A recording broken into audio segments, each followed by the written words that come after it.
Okay, good morning, everyone. We are going to call this meeting to order. Today is Tuesday, February 17th, 2026.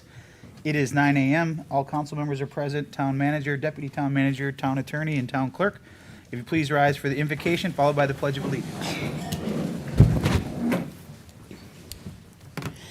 As we gather today, let us take a moment to reflect on the values that guide us all: unity, integrity, resilience, and service to our community. We are reminded that our island has faced challenges, and yet our community has demonstrated remarkable strength. Through adversity, we have supported one another, and through change, we have remained committed to moving forward together. May that spirit of cooperation and shared purpose guide our discussions and decisions today. May you feel not only welcome, but supported as you join in the shared work in behalf of our community. Amen. Amen. I pledge allegiance to the flag of the United States of America and to the republic for which it stands, one nation, under God, indivisible, with liberty and justice for all.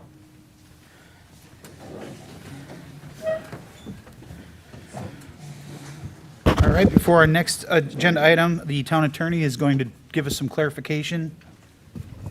Thank you, Mayor. Members of the public.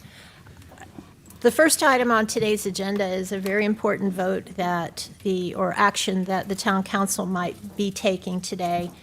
And so I just wanted to clarify, there has been some confusion perhaps regarding the voting requirement for the individual who would be appointed.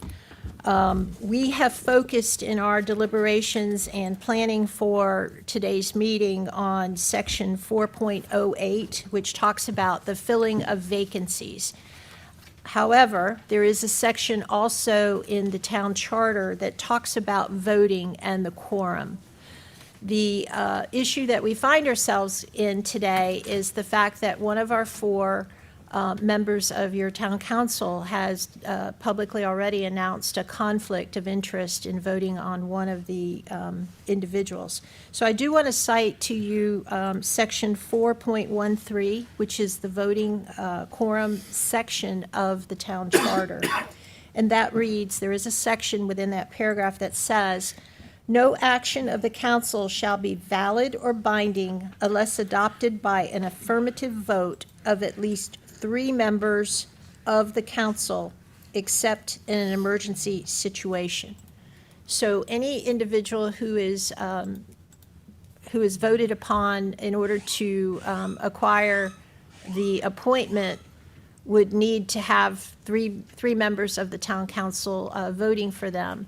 Unless, of course, there's a determination today found that this is an emergency situation that's needed. At that point, there could be less than 3 people voting affirmatively. To put it in context, it appears, however, it is council's discretion as to whether or not we are in an emergency situation. But I believe, in my opinion, that emergency situation arises when you have a hurricane or some other type of state of emergency, which we currently remain in one, where a quorum is present, 3 people are present. However, those 3 people may not agree on a vote to be taken during that emergency situation. So I did want to clarify today and try to get rid of any type of misunderstanding. It will require 3 votes for any of the individuals that have applied for the vacant position. And I too look forward. I think all of them are qualified, and I just want to have somebody sitting next to me. Thank you. All right. Thank you, Nancy. Anyone have any questions for Nancy before we move forward? John? No question, but we did have what appears in the resolution, and maybe it's a Scrivener's error or something, because it's in conflict with the town charter. Nancy and I discussed it earlier, and That is correct, and I apologize for that, and we will make the necessary changes. It can be viewed as a Scrivener's error, but we may bring it back to you just for a formal vote. At the very end of the resolution, it does have a catch-all provision that says, in the event any of the process that's contained in this resolution which we did try to put that resolution together very quickly. If anything is in conflict with the charter, state law, or your code, those other authorities would override that. So technically, it would be okay, but it would be my preference to go ahead and correct that. We'll look at it to see if it could be viewed as a scrivener's error, or we will bring it back to you and have it corrected. Thank you. Scott, anything? Not this time. Rebecca? No, good catch. Okay, our next item is the appointment to fill of town council seat number 4 with the term ending in November of 2026. There will be public comment first, followed by interviews from the 3 candidates. This public comment will be specific, correct, Nancy, to just the appointment? So we'll open up public comment now for anyone that would like to speak on this agenda item. Amy, you have anybody signed up? I have nobody signed up. All right, is there anyone in the public that would like to speak on the appointment of the next counselor? Come on, we'll start on this side first, how about that? Come on, yeah, go ahead.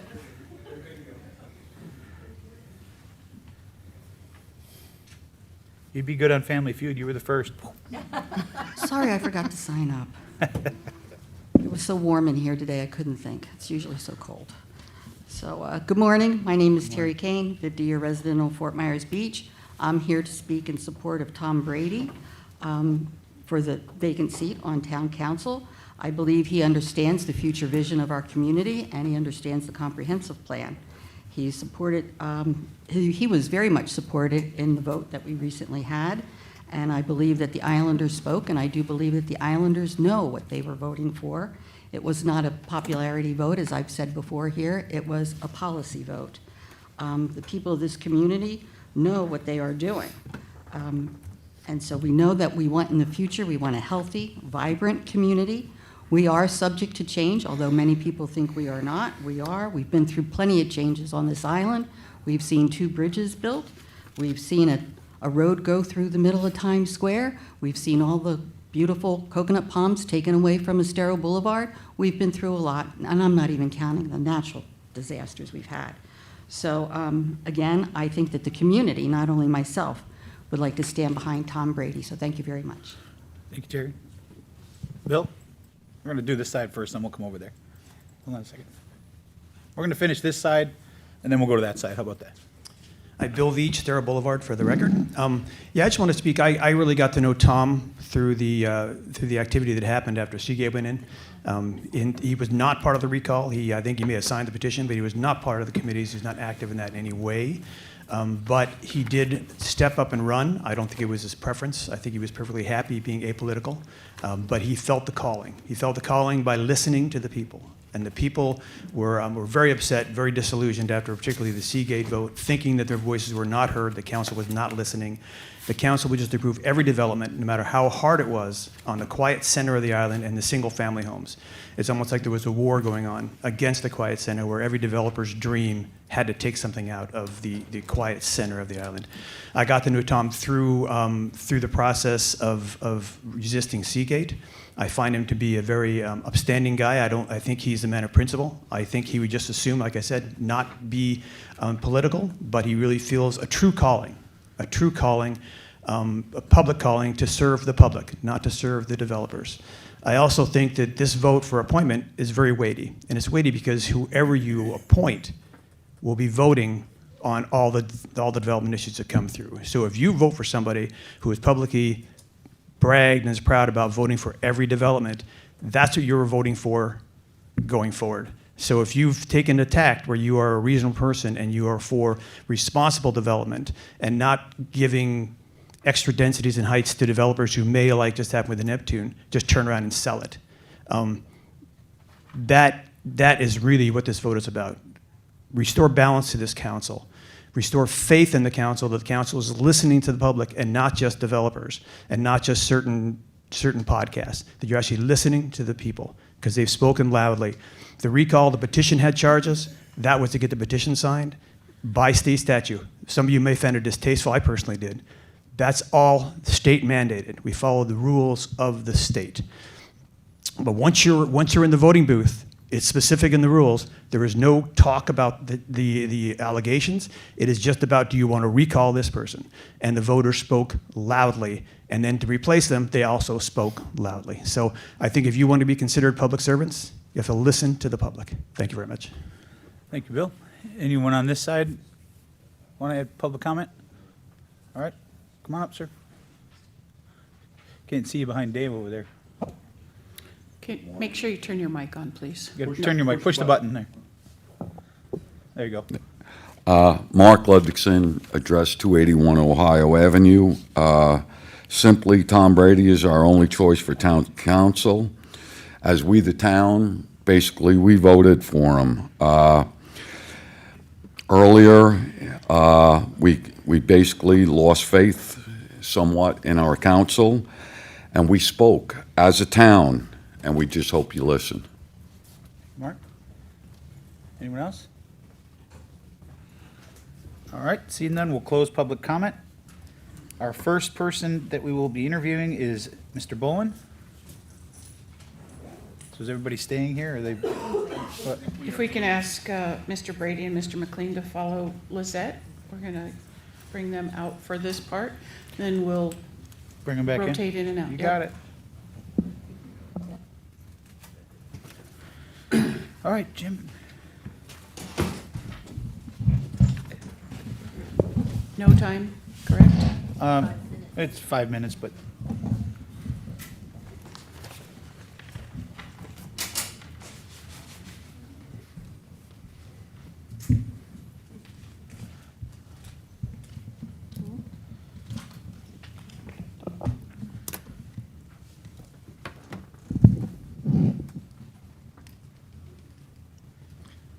Are we ready? I was just going to ask you the same thing. Okay. You want a couch or something? Good morning, Mayor, council members, staff, and attendees. My application resume are in your packets, but let me start by summarizing my experience, background for the public. My career in local government spans almost 50 years. I have a bachelor's degree in landscape architecture, a master's in administration, and a Juris Doctorate in law. I have worked in both the private and public sectors. In the private sector, I've represented developers. In the public sector, I've been both an elected official and an appointed official. I was elected as Kendall County, Illinois Board Chairman from 1990 to 1995. In 1997, I was appointed Town Administrator for the community of Bolingbrook, which is about 70,000 persons. In that capacity, I was responsible for the supervision of approximately 300 employees and an annual operating budget of over $100 million.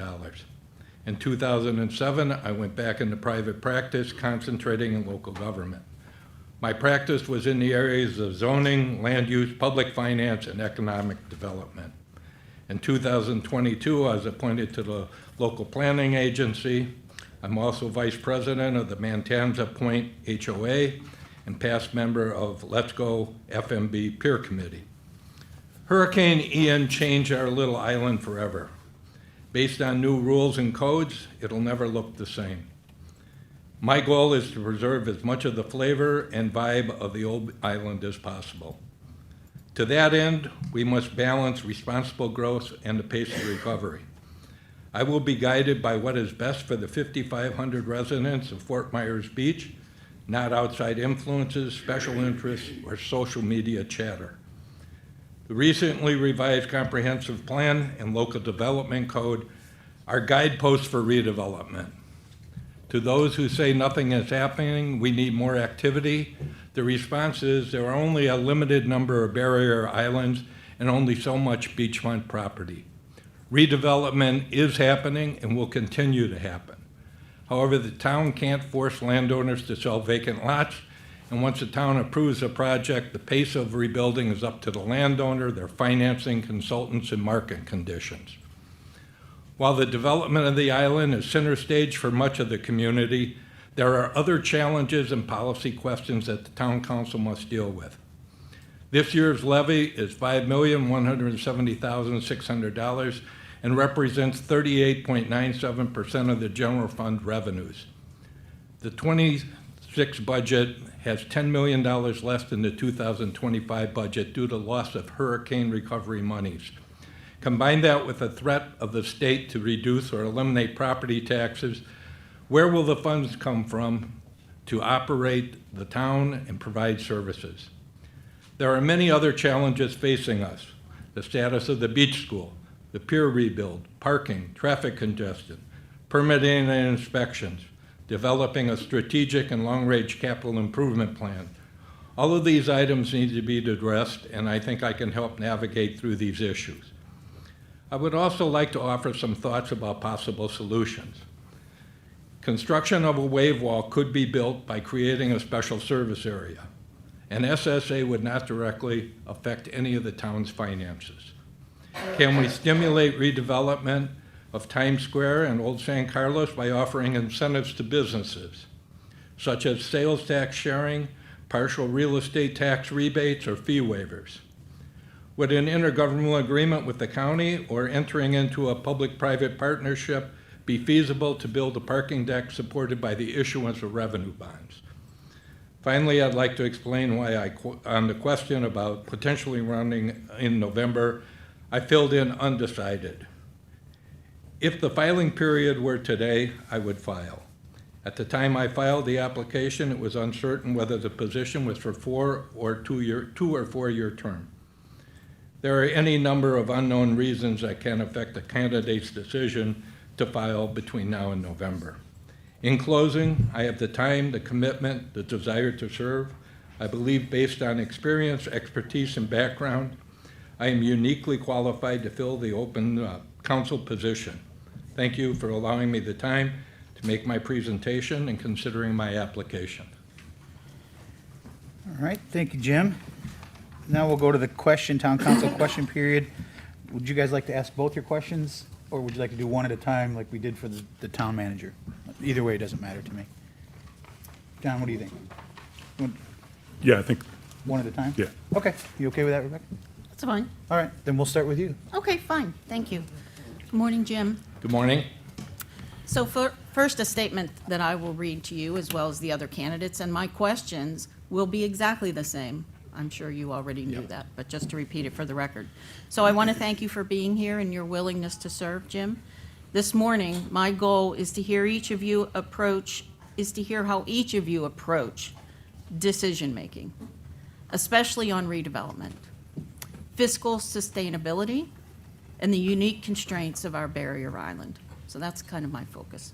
So my first question to you, Jim, is when you evaluate a major redevelopment proposal on Fort Myers Beach, what specific factors carry the most weight in your decision?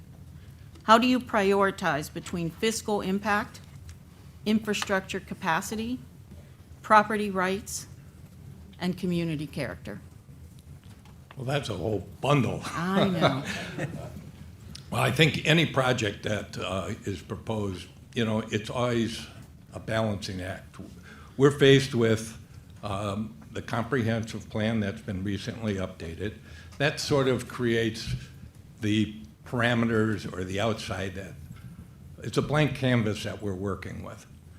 There are a number of tools that go into that, and that can be variances, deviations, zoning, public benefits, variances. All of those things are aspects of the comprehensive plan, and they all have to be weighed.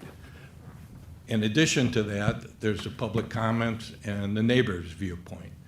So as you weigh all those things, you have to come to a decision on whether or not the proposed development meets the comprehensive plan, the spirit of the comprehensive plan, and whether or not it's right for that community. What could be right at the north end is not necessarily right at the south end, and every individual site is unique. Now, as far as the aspect of the impact on infrastructure, we've talked for a long time about having impact fees. And as we see what happens with 180, once it expires, I think we need to address getting a feasibility study done, on what we can look for and impact fees, and we should implement those. Those will help with off-site impacts of the development. Thank you, Jim. John? Jim, thanks. What votes in the coming months do you see yourself having to recuse yourself? What do I, excuse me? Any votes in the coming months that you would see that you'd have to recuse yourself? I see no votes that I'll have to recuse myself from. Thank you. Scott? Jim, thanks so much for being here, and thanks for your service on the LPA.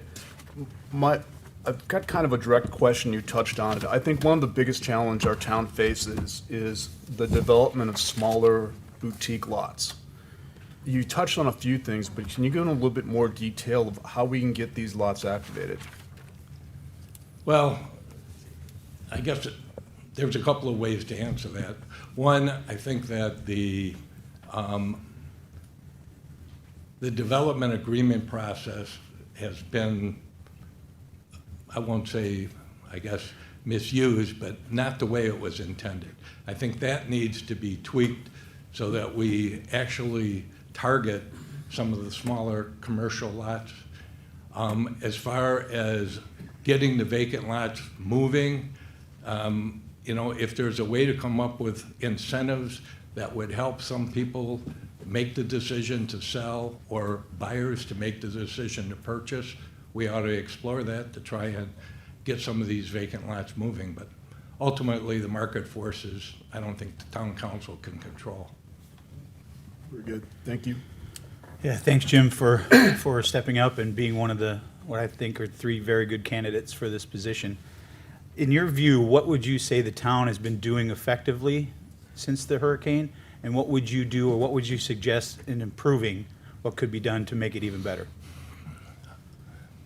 Well, I don't think anybody's prepared for a disaster like Ian. And so the immediate reaction is trying to stabilize what is caused by the damage. I think the town did an adequate job early, but did not communicate well with the public. I would hope that there is an emergency operation manual that's current, that is a guideline, so that as elected officials, we are in a position that somebody has thought through the step-by-step what we need to do. As far as what can we do better, I think we've all heard that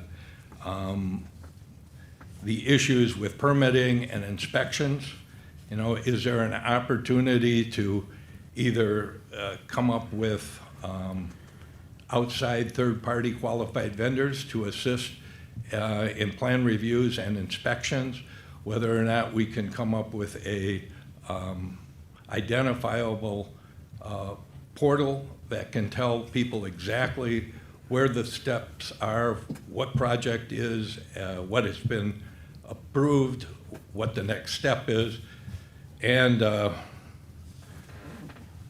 couple of other recommendations, maybe, look at seasonal increases in our parking fees. We need to monitor House Bill 1049 that would eliminate permits under $7,500. And I think that there's a lot of opportunities to move forward and make the beach a better place. All right, thank you. Rebecca? Ready for my second question? Okay, I thought maybe I already hit on that. It's just a follow-up for my first one. So, Fort Myers Beach is a 7-mile barrier island with limited evacuation routes and infrastructure constraints. How do you determine when additional development intensity becomes a long-term risk rather than a benefit? Well, the infrastructure question has always been a problem for the beach, with one way on and one way off. In evacuations, as I stated, hopefully there's a current emergency operations manual, and that you can stage leaving the island. And that's based on notices and actually getting the word out so people know. But it's not just emergency evacuations, it's water, it's sewer, it's traffic. All of those things have an impact on what exists here on the island and need to be evaluated as part of any development. Thank you. John? Explain what it means to act in a quasi-judicial role, please. Where was I in the quasi-judicial world? No. Explain what it means to act in that role as a council member. Quasi-judicial role? Well, judicial being that you're a final decision maker. Quasi-judicial means that, you know, you're making a decision, but you're also a fact finder. So it's a balance between the two. Jim, you touched a little bit on the town's current budget and reserves and financial position. If selected to serve, what priorities or improvements would you recommend for both short-term and long-term stability, and why? Well, I would say the biggest red flag I see is that we have $70 million worth of long-term debt. That needs to be addressed. We need to pursue trying to get the state and FDEM to forgive the almost $20 million that they've loaned to us. The long-term finances of the town, you know, need to be looked at as far as let's get a long-term capital improvement plan and overlay that into the both debt service and future needs. So as far as operating budget, you know, there's been a lot of discussion about the millage rate and what we should do on real estate taxes. But taxes, real estate taxes are almost 39% of the general fund's revenue. That seems pretty high. We ought to look at other options, that whatever they may be, to try and reduce that reliance on property taxes. Does that answer Yeah. the full question? Yes. There's one thing missed was reserves. What do you think are, can I ask?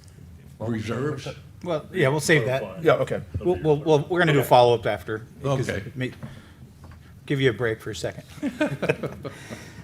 Jim, as we continue to navigate recovery, redevelopment, and long-term resiliency, how would you approach your policy decision-making powers to balance economic vitality, environmental stewardship, and quality of life for residents?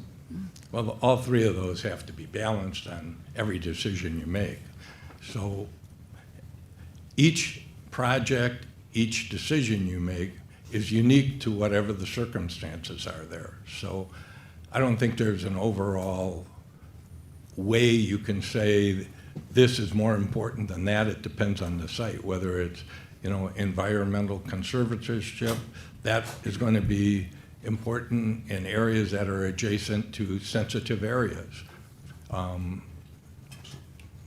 guess all three of those have to be balanced on all decisions. Okay, follow-up questions. Scott, yours is fresh in your mind. Yeah, my first one was, what do you think the status of our reserves are, and how, if you feel they're deficient, how would you improve them? Well, according to the audit, and there's a difference between the 24 audit, which is the information we have, and the 26 budget.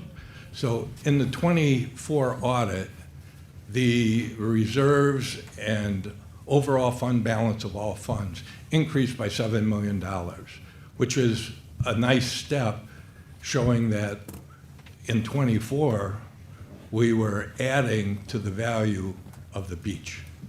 So is there a magic number for reserves? No, because you don't know what disaster you're planning for.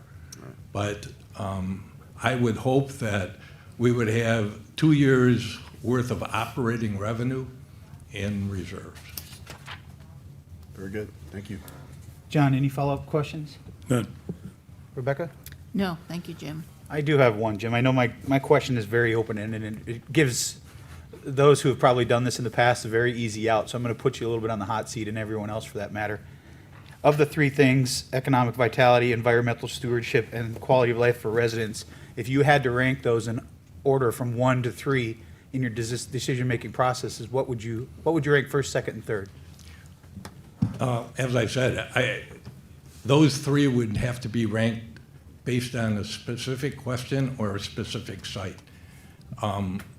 So they don't rank the same on all development. Okay. Thanks, Jim. That's it? Oh, we're just getting started. Yeah. Thank You you. can go take a nap, Yeah. though. All right, next we'll take just a few seconds to get Mr. Brady. Now, does Jim have to leave the room there? Yes. Yes. Okay. Thank you, Amy. We'll bring all three back after the personal He interviews. may want to get a drink of water. And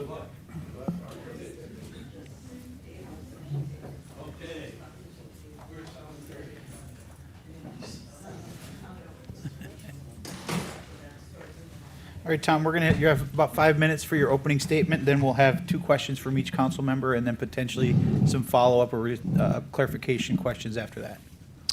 Thank you. You're welcome. Thank you for the opportunity to speak. After announcing my candidacy for town council last September, I spent 5 weekends and several weekdays going door to door across the island, speaking directly to voters. I also met with community groups at Bay Beach Lane and Mosquito Control District. Those conversations mattered. They changed some of my views on development, taxes, the school, and wave mitigation. That's exactly how it should be. Serving the council is about listening to the public. If you vote on an issue and you were surprised afterwards about public reaction, that's a sign that you may not have been in touch with the voters beforehand. I spoke with young people who grew up here, attended Beach School, and hope to return someday to raise their own families. This perspective influenced me. Thank you, Christian and Christy. Listening to residents, full-time, part-time, young and old, will always take precedence over the interests of developers who come and go. I take phone calls, I answer every email. As for the budget and the taxes, we must build and maintain resources and reserves strong enough to carry us through another catastrophic event. No one wants more taxes, but contributing a smaller amount now to projects and emergency funds will prepare us for the future. I believe code compliance is underfunded as we suffer from abandoned houses, short-term rentals, 50% unregulated, and we need people managing the traffic with stoplights until pedestrian crossings are debugged. Even though there's been a slight pullback in the market, the tax base appears strong as new builds come in as much higher valuations. Most of the residents I spoke to are not day traders on this island. We are not here for short-term gains. We are here for the long term. We believe in the long-term strength of the island, and Lee County Tax Collector has indicated that the long-term outlook is strong. The real question is, what kind of community holds value over time? One built for quick returns or one built for resilience, livability, and families? To prepare myself for this position, I have watched nearly every town council meeting since Hurricane Ian and most LPA meetings. I participated in the strategic planning sessions at Bay Oaks and the comprehensive plan sessions at the library. I've read the IGM Metro forecasting model report. I also watched the Sunshine videos and public disclosure videos. The toughest decisions facing town council are not about land use. They're about the budgets, the school, business development, grants, taxes, strategic planning, and communications with residents. Those are decisions that require preparation and balance, and most of all, critical thinking. As for development, this island did not grow through a grand master plan. It developed piece by piece. The town was incorporated, the comprehensive plan laid out a plan, but parts of that plan were ignored, set aside to accommodate large development proposals. We do need development, but we need human scale development.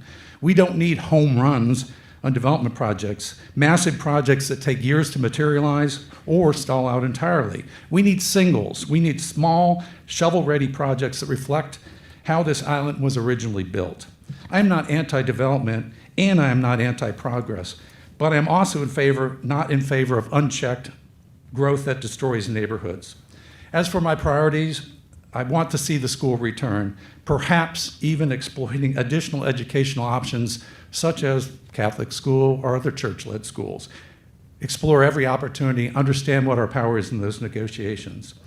I'd like to see an acceleration of the town's adoption of digital workflows and AI-driven systems that free up staff to focus on more high-level work. I'd like to see an overhaul of the financial reporting, and I will contribute to all these things. Clear dashboards that give residents a line of sight into the town's finances and performance, and a metrics-driven organization. If you can't measure it, you can't manage it. And above all, we need transparency across all levels of our government. And of course, incentives for small businesses such as incubation zones. On Protect FMB, I did not sue the town. I asked for judicial review. I will always stand up for the residents. I cannot support projects that compromise quality of life of neighborhood homeowners. Protect FMB is about protecting that and giving a stronger voice to the people. The island belongs to its residents. I am committed to thoughtful growth, fiscal responsibility, modernization, and above all, representing the people who call this island home. A special thanks to all those that sent in emails supporting my appointment and spoke today. Thank you. Thank you, Tom. Rebecca? Good morning, Tom. Morning. Take a breath. So I'm going to just make a quick statement that I'm making to all three candidates. I'd like to make it to you as well. I want to first say thank you for being here and your willingness to serve. This morning, my goal is to hear how you will approach decision-making, especially for redevelopment. How do you approach fiscal responsibility, considering the unique constraints of our barrier island? Okay, so that's my focus on my questions. So my first question is, when you evaluate a major redevelopment on Fort Myers Beach, what specific factors carry the most weight in your decision-making? Do you prioritize fiscal impact, infrastructure capacity, property rights, or community character? I would prioritize community character and adherence to the comprehensive plan first. We need to keep that in mind. The founders of this island were good thinkers. They captured, and it's been revised, on what we want the character of this island to look like. Of course, all those other things bear into my decision-making also, but I think you walk into these projects with an open mind, and then you ask questions to find out what really are the benefits of having this project come into the town, and then you listen to the residents. I think I said that maybe it was on Ed's show that I said that, well, if all the residents agreed, then I would certainly look at it. Well, that's not absolutely true, because if the residents all said they wanted a 40-story building next door to them, I don't think I could agree to that. There's an overall community of the island also that impacts the decision-making, saying that, it needs to make sense within that community. If the neighboring buildings are of a certain height and the building comes in at that height and the comp plan says it's only 30 feet over flood, then I would give careful consideration to what the residents said nearby, but I would be hard-pressed to feel that, or that have to be outstanding public benefit based on what the actual public came back and said as to the benefits of that before I could say that that building would make sense for the island. Thank you. John?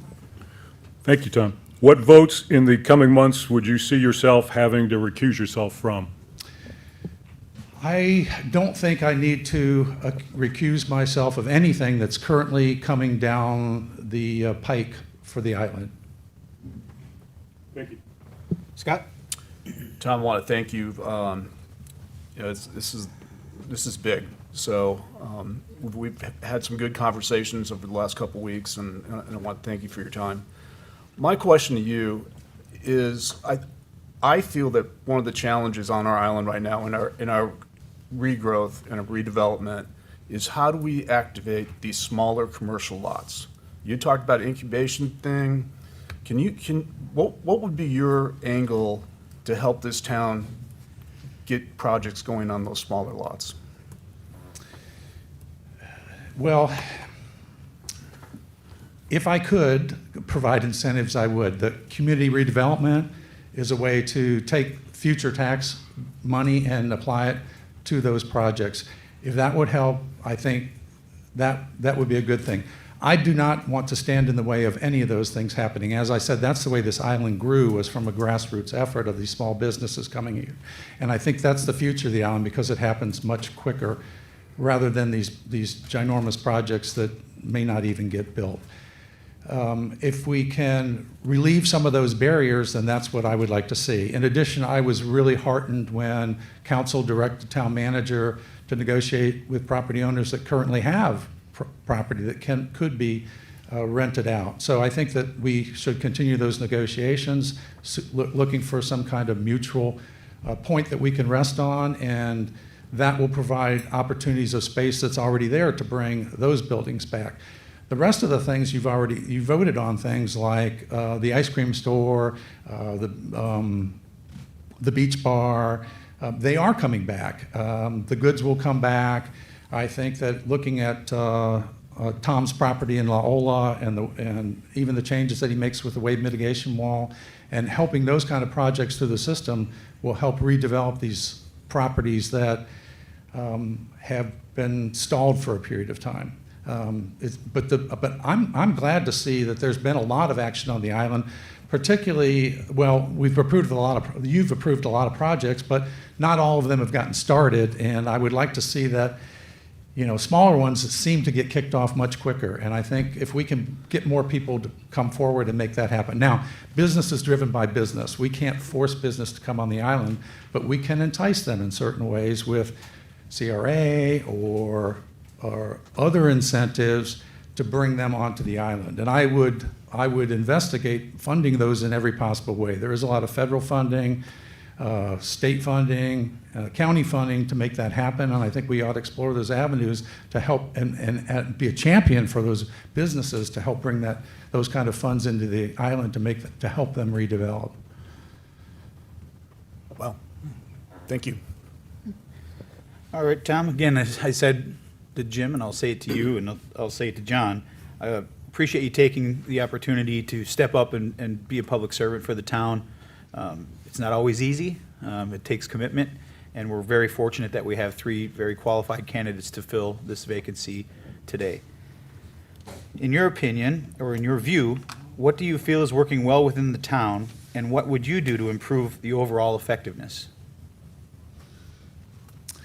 I think the town has done a fantastic job of recovering from the hurricane. The focus, the attention, the determination of all council members has been phenomenal. And we've made so much progress. There are some things that we could do better to make more progress, I think. Getting small businesses back on the island, because I'd love to solve the traffic problem. I'd love to stand up to you and say, I'm going to solve the traffic problem, but that's probably not going to happen. But I would like to get the data and the metadata from the tag readers to figure out where the people are coming and going. But I do believe that the small businesses on the island could alleviate some of that traffic problem. So there's a real reason why we need to bring small businesses back on this island.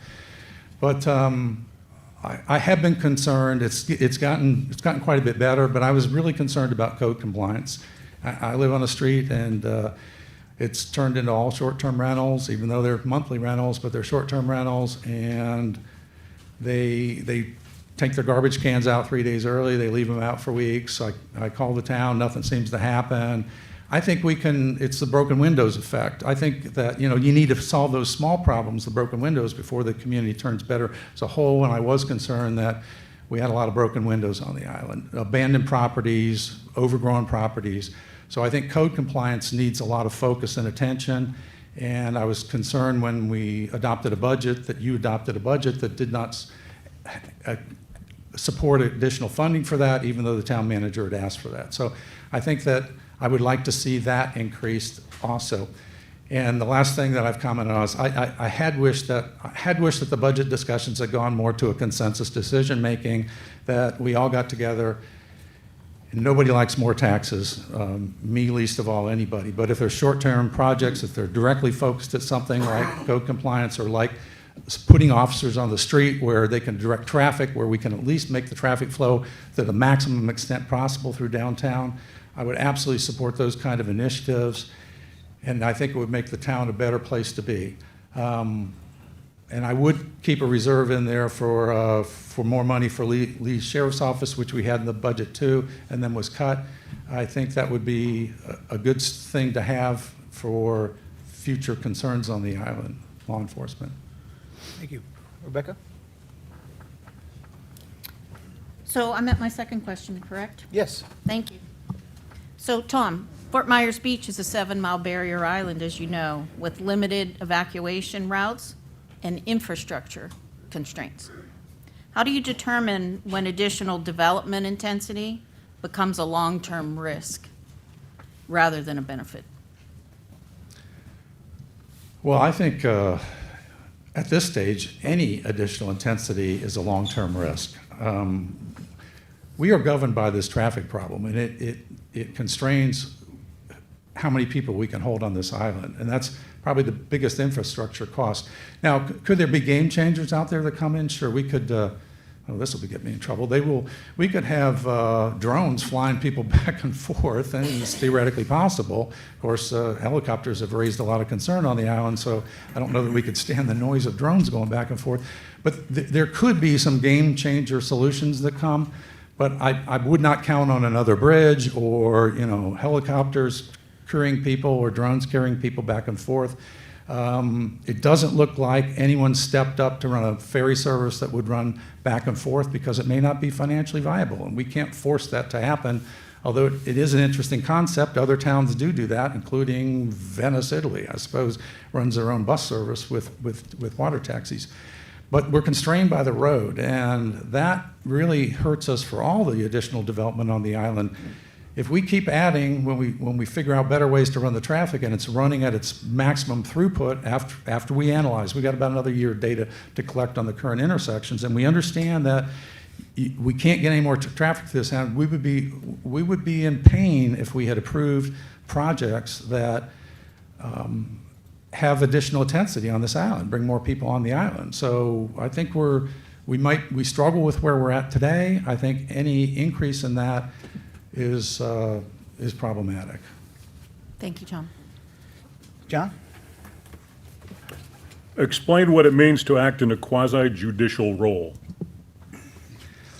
Well, since council members aren't official judges, we can't, and all the judicial rules do not apply, and don't ask me all the judicial rules, I'm not an attorney, but there is a subset of the judicial rules that apply during quasi-judicial hearings. And I think the public would love to see that those remain purely quasi-judicial and council members don't try to litigate from the bench. And I know it's difficult to do that because council members are also legislators. So they do enact laws. But I think the discussions at council should keep away from that and just base their decisions based on the facts that are presented to them in that court of law. Judges cannot rule on things that they hear outside of the court of law. They can only rule on what they hear inside of that courtroom. And I think when it comes to some of these heavy decisions, now, there are little decisions and there was big decisions. On the great big decisions, I think we should keep it as purely as judicial as it possibly can be without the council members being judges. But I think the most critical one to me is that we just listen to evidence that's presented during that session, and we make our ruling based on that evidence that is presented during the session. Thank you. Scott? Tom, you touched on a lot of this in your answer to Dan's question, but as a follow-up, how do you feel our town's current budget and reserves are currently, and what improvements would you make for both short-term and long-term sustainability? The reserves absolutely worry me, and because we can't be self-insured, we ought to be fully insured because we can't be self-insured, so we buy a lot of insurance. But we also need cash flow when those bad situations happen, or we need matching funds for when those bad situations happen. And that's what those reserves are for, to get us through that hump. We get a lot of money from the state and federal government, but we need to protect ourselves against the small events, even if it's just cash flow, until the payments come in, or we don't know whether the payments are going to come in. So that's why I support boosting those reserves. I don't have a magic number in mind for what those reserves should be, but they seem woefully low right now. And unfortunately, Scott, I don't know what the levers are to pull in the budget to get more money.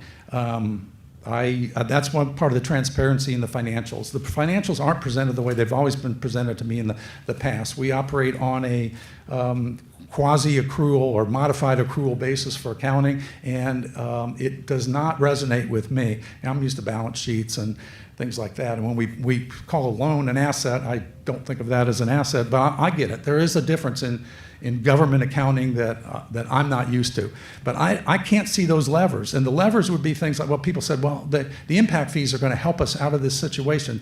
They don't help you. You can't gain anything on an impact fee. It can only apply to what the actual incurred expenses are associated with a new building coming in. So forget that one. Now, there's a lot of other things that are the same way in our budget, that the state or someone else says, well, you can't pull that lever because it's only for cost recovery.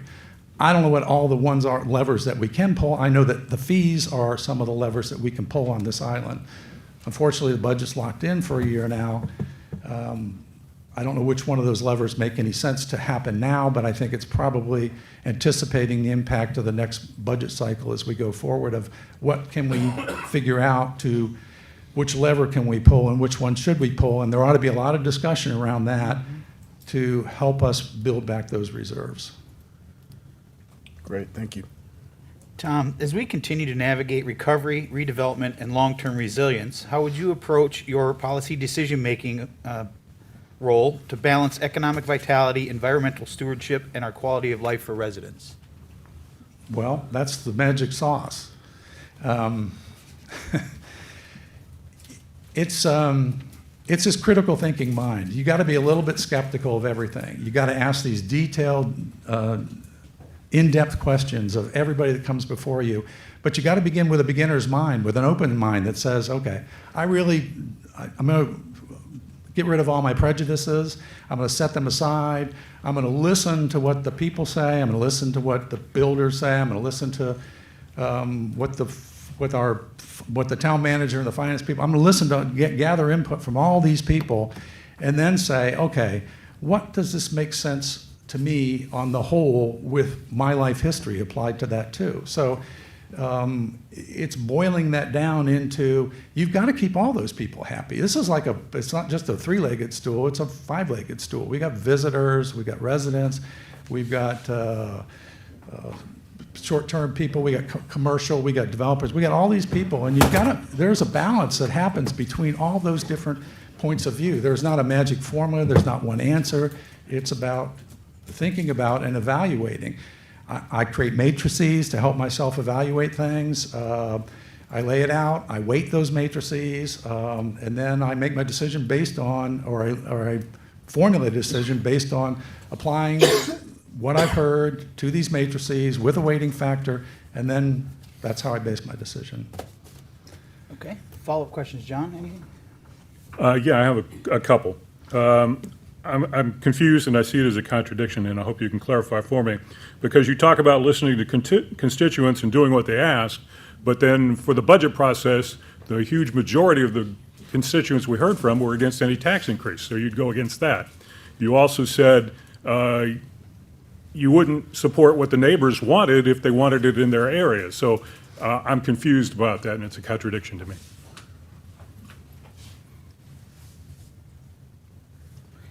Is that a question? I guess I'd like to clarify, yeah. Okay. It's a clarifying question on what I see as a contradiction. Would my three voters care to have me answer that question, or this guy can't vote for me, so?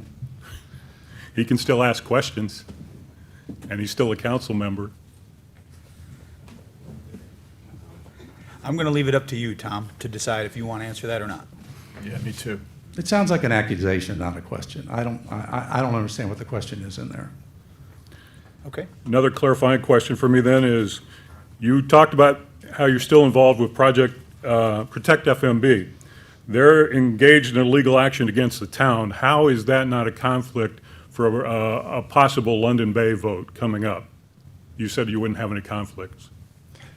Protect FMB serves as a 501c3 that serves to protect the interest of those residents on the island. That's all it does. It asks for judicial review. It is a appeal. It is not a lawsuit against the town.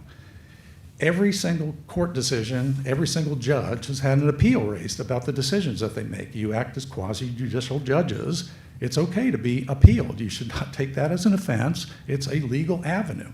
Now, it's not, I am not, my name is not on that lawsuit. It is about You the. just said it wasn't a lawsuit. Now it's a Well, lawsuit. sorry, it is not a lawsuit. We're going to play this game. That's nice. And you're funny. You got me. Ha ha.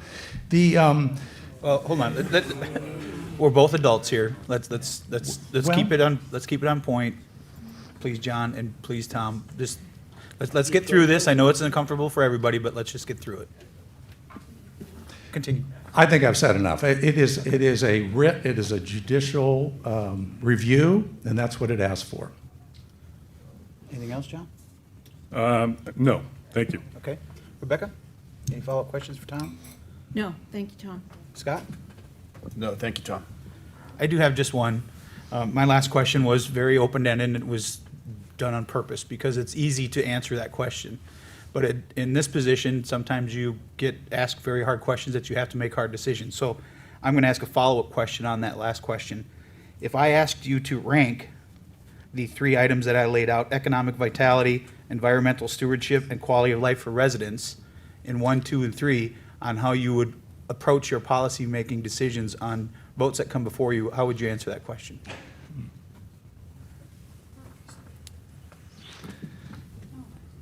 Residents, environment, financial. Thank you. There's nothing else? Thanks, Tom. You're welcome.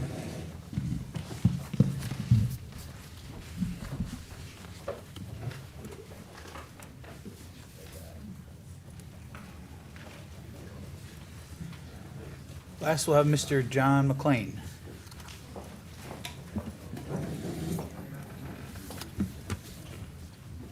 So, Mayor, if anyone was wondering, our tech staff member is working the computer. So as soon as you guys vote, the computer's ready to go. Okay. So we were not looking at anything, no cheat notes or anything. So if anybody, Yeah, the this one came to computer life. I just thought it was started having a mind of spam or its own. something. Technology. Yeah. What side do you want to be on, John? Whichever side. It's up to you. So you're going to have 5 minutes or so for your opening statement, followed by two rounds of questions from the council members and potentially a third follow-up question. Sounds great. Just need you to move up to the mic so we can. The timer is morning. above my pay grade, John. Sorry. No, all good, thank you. Good morning, Mayor, Vice Mayor, members of Town Council, staff, and fellow residents. My name is John McLean, and I'm honored to stand before you as an applicant for the open seat on Fort Myers Beach Town Council. Fort Myers Beach is more than just a place I call home. It is a community I care deeply about and have been committed to for over a decade. Since becoming a homeowner in 2014 and a full-time resident in 2019, I've witnessed firsthand both the challenges and the extraordinary resilience of our island. The devastation of Hurricane Ian tested us all, but it also revealed the strength and resilience of our community.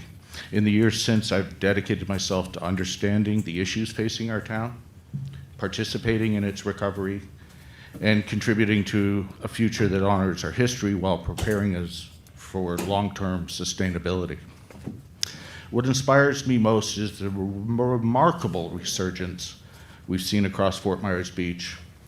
The reopening of the lighthouse was a beacon of hope, quickly followed by the emergence of Margaritaville and Wahoo Willie's, which brought renewed energy and optimism to our island. Old San Carlos and the Bayside have come alive again with cherished establishments like Snug Harbor, Nervous Nellies, and Yucatan, welcoming residents and visitors alike. At the south end, we've seen not just CVS, Publix, and 7-Eleven return, but the rebirth of Santini Plaza with beloved businesses such as The Islander and Annette's Book Nook, new openings like, I can never pronounce it, Lango, Badass Coffee Surfside, and the all-important hardware and liquor store. They further fueled our momentum. The rebirth and remarkable success of the Whale and Beach Bar Beach Bar stand as a testament to our determination and our spirit. After Hurricane Ian, I attended nearly every town council meeting and most LPA meetings, simply wanting to understand and contribute to FMB's recovery efforts. This consistent engagement has given me a deep understanding of the comprehensive plan, the land development code, and the complex policy decisions and questions that influence our recovery. I've also been actively involved in community-driven efforts, including early volunteer work with Let's Go FMB, where I led the residential community committee, to ensure our residents' voices were heard during the earliest stages of our rebuilding. My service on the Land Planning Agency has strengthened my commitment to supporting responsible redevelopment. I was honored to be selected by council to fill the seat vacated by Scott Safford when he joined the council. In this role, I've worked to bring a thoughtful, balanced, and resident-focused perspective to land use decisions that will shape our community for decades. I have no commercial development interests on the island beyond owning and operating a single vacation home rental. This allows me to approach each issue with independence, fairness, and a clear focus on moving our island forward. Professionally, I bring more than 3 decades of executive leadership experience, including global negotiation, strategic planning, and consensus building. These skills translate directly to a collaborative, detailed-oriented work required of a council member. I'm comfortable evaluating complex information, listening to diverse opinions and viewpoints, and making decisions that balance long-term vision with practical realities. We're at a crossroads. The momentum we've built is extraordinary, but it is not to be taken for granted.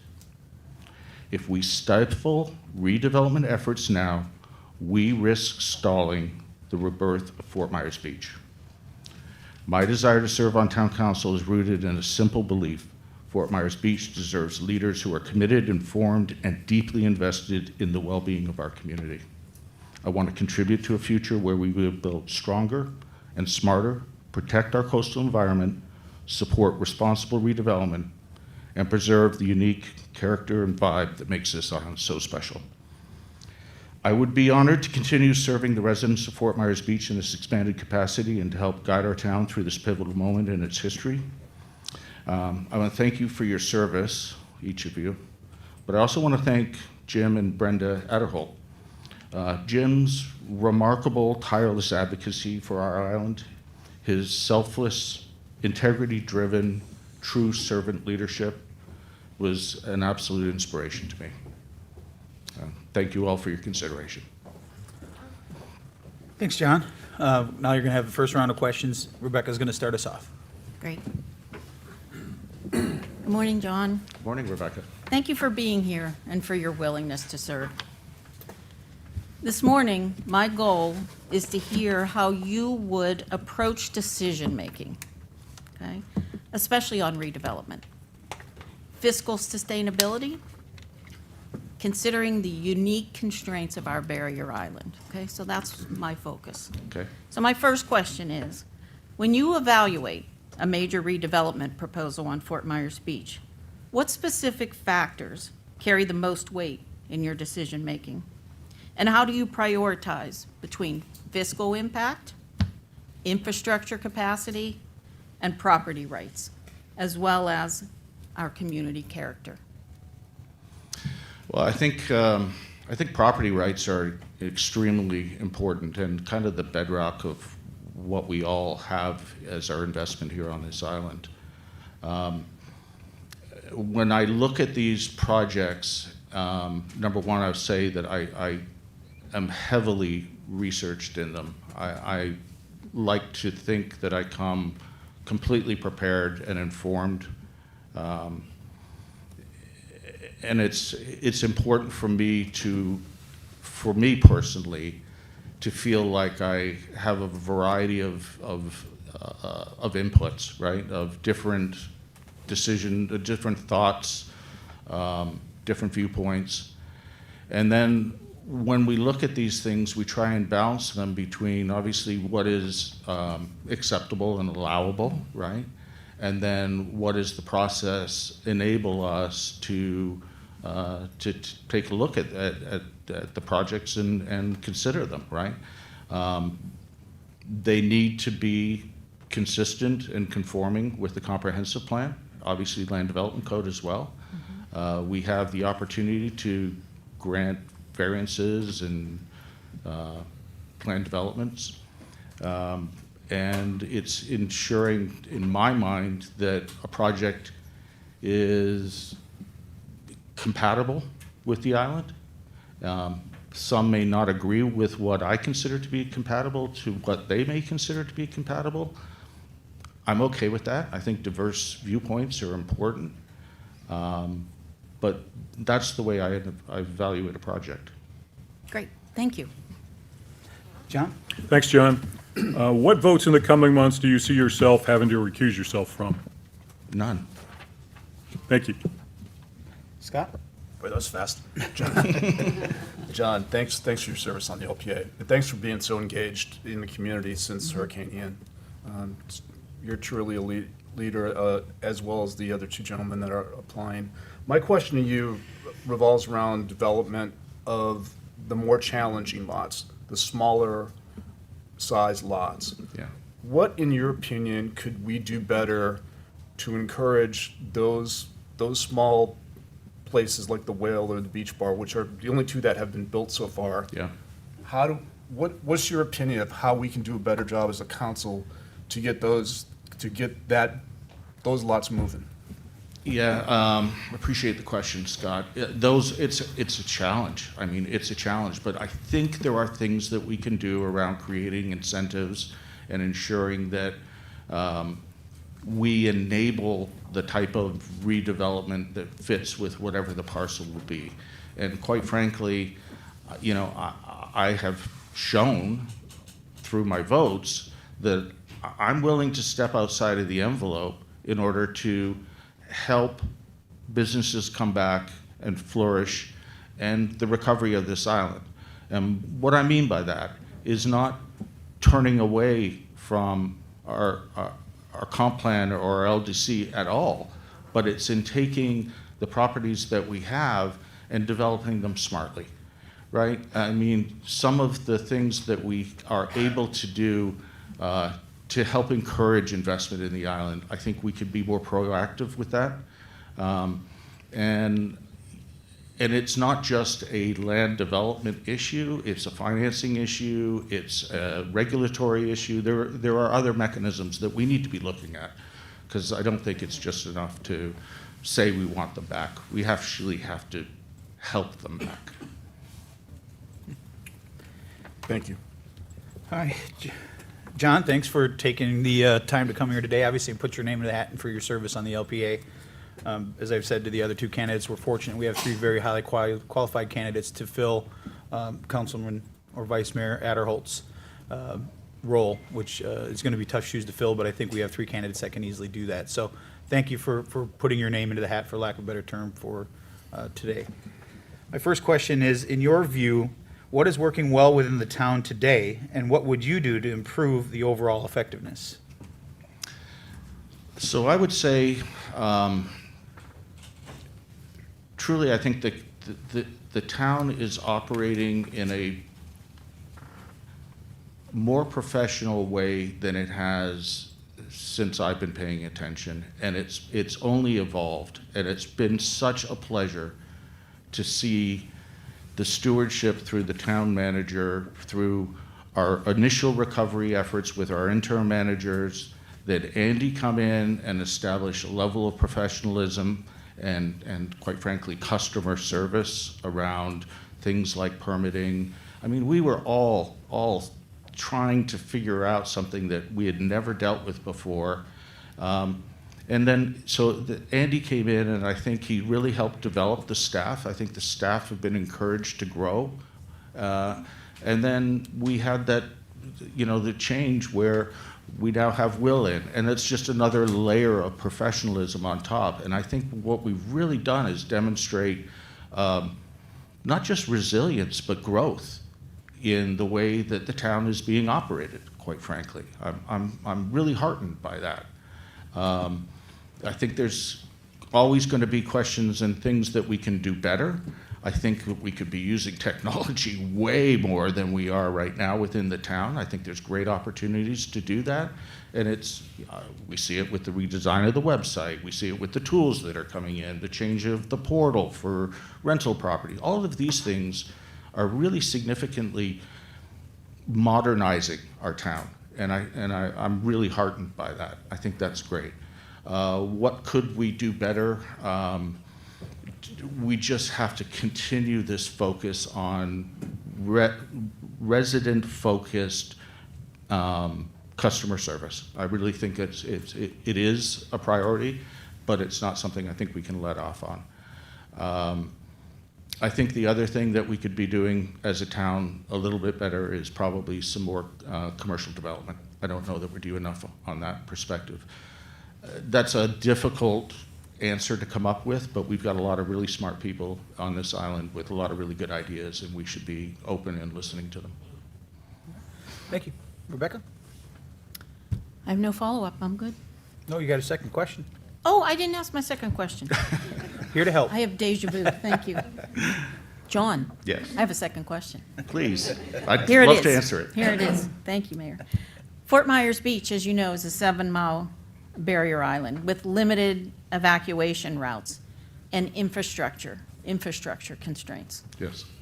How do you determine when additional development intensity becomes a long-term risk rather than a benefit? Yeah, that is, quite frankly, I think that's the biggest question we wrestle with, or at least I consider. People would be surprised to know that some of the opinions that I've made, decisions or votes that I've taken, are more difficult than some of the others.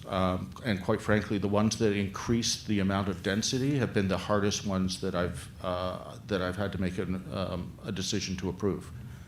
And that is specifically about how it impacts not just the traffic, but the infrastructure that we have to support our island, right? So while I understand, and I do hear and listen, that people are most concerned about height, I absolutely understand that. I honestly believe that density is a greater threat to our island than height, personally. I know many may disagree with me, but that's how I feel. Thank you. John? Explain what it means to act in a quasi-judicial role, please. So it's really important. We've had this discussion. In fact, it's come up quite a bit about whether or not LPA members, council members should be meeting with developers, whether they should be meeting with, quite frankly, I've been very clear that I think that that's all very beneficial, not just with developers, but with community organizations, with residents, with everybody. And the reason is it allows, at least for me, it allows me to be more informed about different viewpoints and to really understand kind of what the goals are of not just the developer of the project, but any opposition that there may be for it. That said, quasi-judicial means that the only thing that we can actually take is what's on the record within a public meeting. That means if there's something that perhaps I learned through a meeting with a resident or with a developer or their architect or somebody like that, I can raise that in the LPA setting on the dais to perhaps inform the other members of the LPA something that they hadn't thought about. But what's important in a quasi-judicial setting is that it is only the information that is put out in the public record on the dais that is considered when making a vote or a decision. That's my understanding of it, and I believe it's pretty solid. Thank you. Scott? What's your opinion of the town's current budget and reserves? And if selected to serve, what priorities or improvements would you recommend for both the long-term and short-term sustainability? Yeah, I actually followed that. Personally, I was a little bit disappointed that we didn't contribute more to our reserves when given the opportunity. I think we've got a great resource in Joe. I think we have a transparency into the finances of this town that we didn't have pre-Ian. And we've seen the challenges that come to us. I mean, we got so lucky last season, but it's important that just as we do personally with our own homes, with our own finances, that we have what it takes to weather whatever storm may be, because they will come.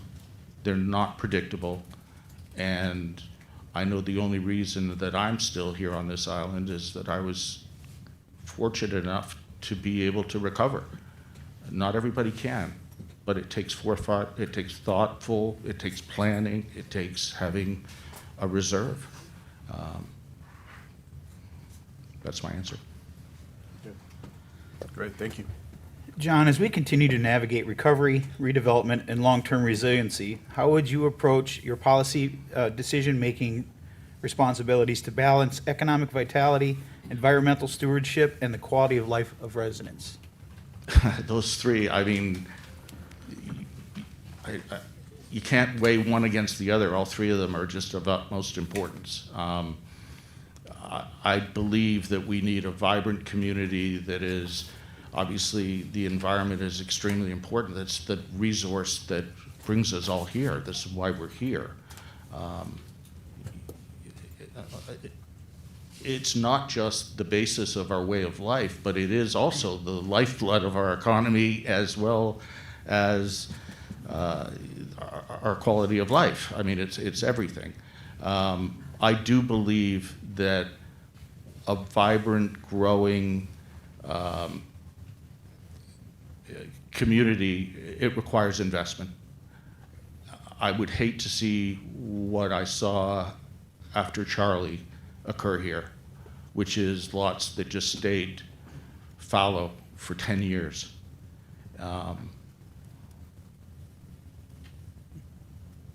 Not my vision of this community going forward. All right, follow-up questions. Rebecca, any follow-ups for John? No, now I really don't have one. Thank you. John? Nothing. Scott? No. I do have a follow-up on my last question. Same thing I've asked every candidate. You know, that question is quite honestly a softball when it comes to the political realm that we find ourselves in.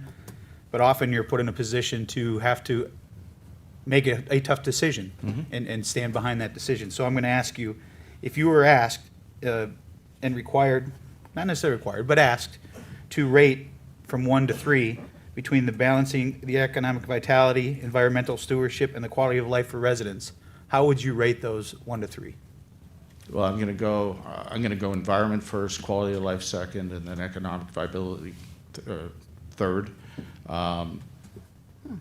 It's not our job to make projects profitable, but it's our job to ensure that we have an environment where people feel comfortable to invest in our future.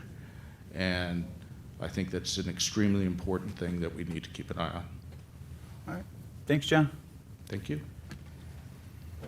Okay. Is everybody coming back in now for the town council deliberation and the announcement of vote? Is with the next? Yeah. Okay.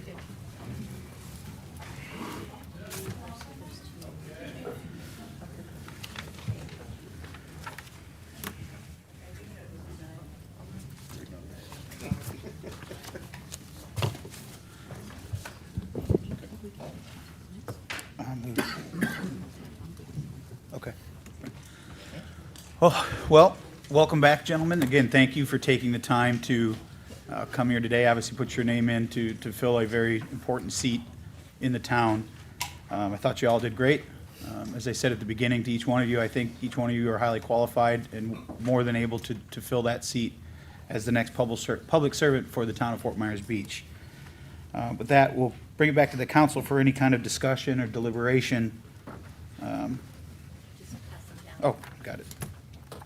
Sorry, we're just being handed the ballot, in case anybody's wondering.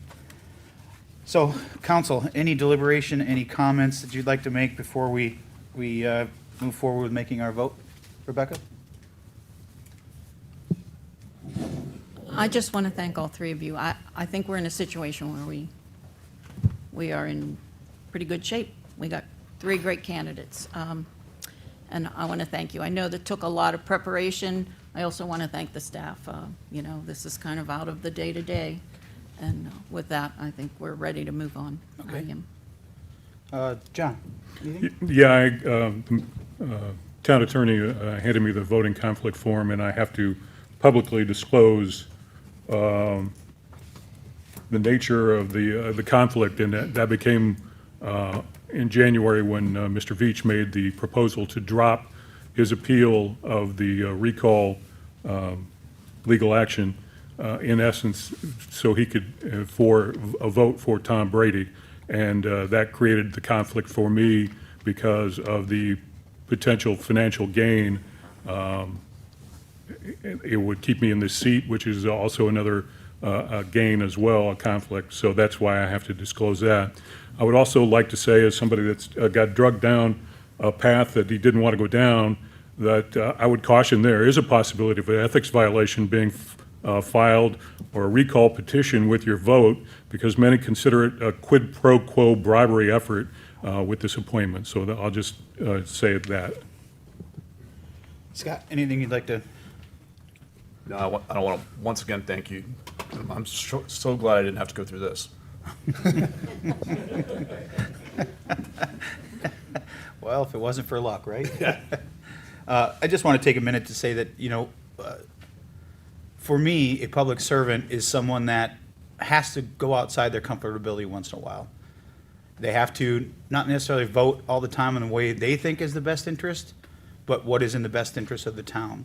And for me, finding a person that fits that role, I think we've been fortunate. We've had a lot of people that have come and gone that have done that, because it is a difficult decision. Sometimes you may, in your heart, or believe one thing, but what we believe individually is not what we were elected to do.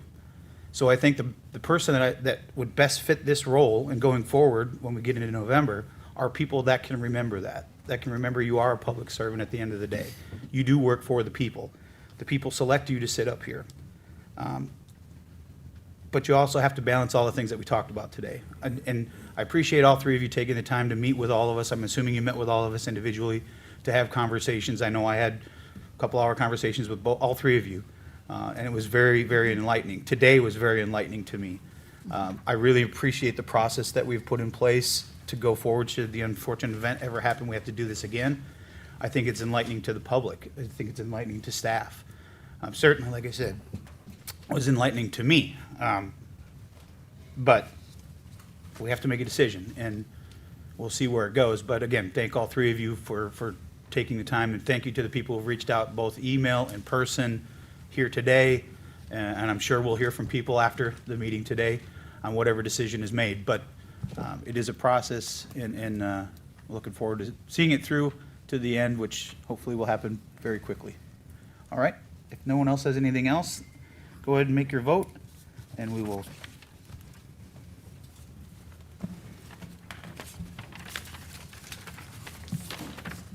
I need to fold it? I'm going to fold it. Okay, okay. So I won't know either. Okay, I have 4 ballots.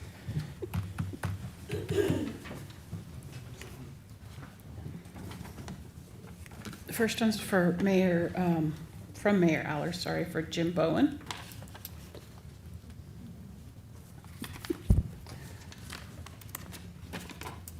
Next one comes from Vice Mayor Safford for John McLean.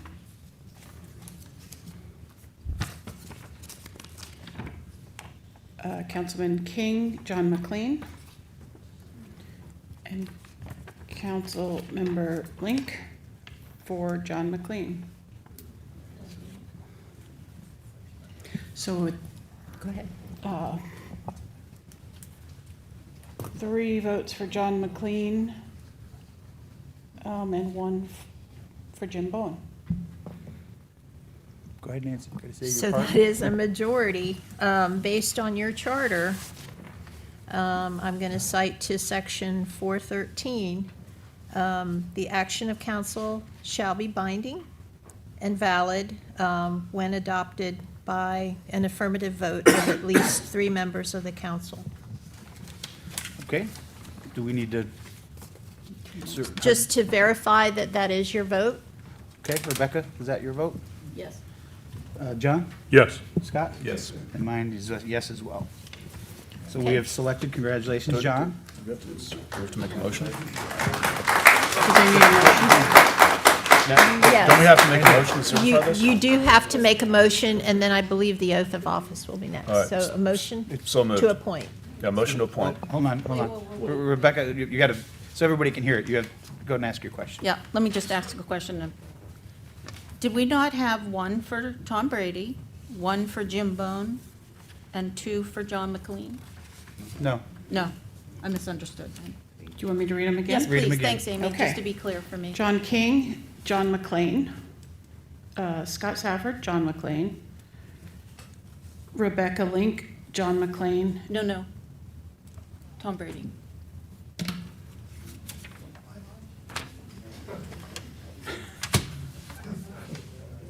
No, Tom Brady. Now what do I do? No, it's Tom Brady. Hold on just a second. I mean, we are Fort Myers Beach. That's why I asked the question. Can we Yeah. take a recess? Yeah, let's take a 5-minute recess. We'll let Nancy wrap her head around this and we'll, Thank you. that's Want okay. to kill me now? No, hey, you know, it's, I read the-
Please take your seats, ladies and gentlemen. I think I could have did that.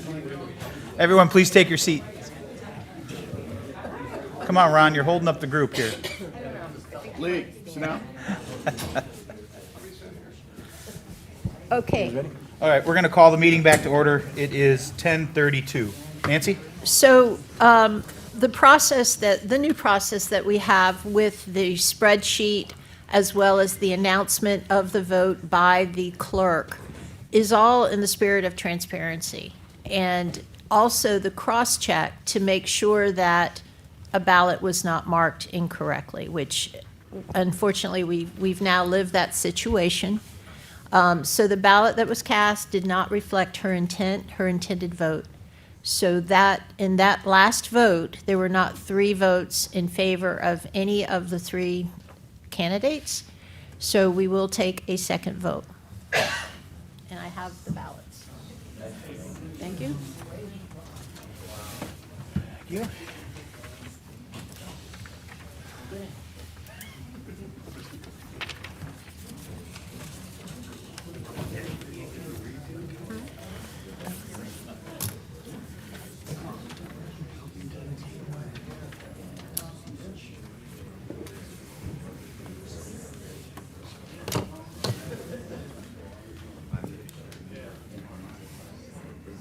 Okay, I have the 4 ballots.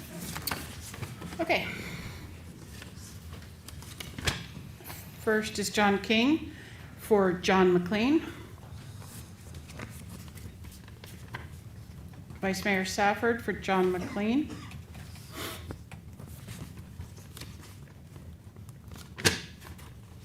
Mayor Allers for John McLean.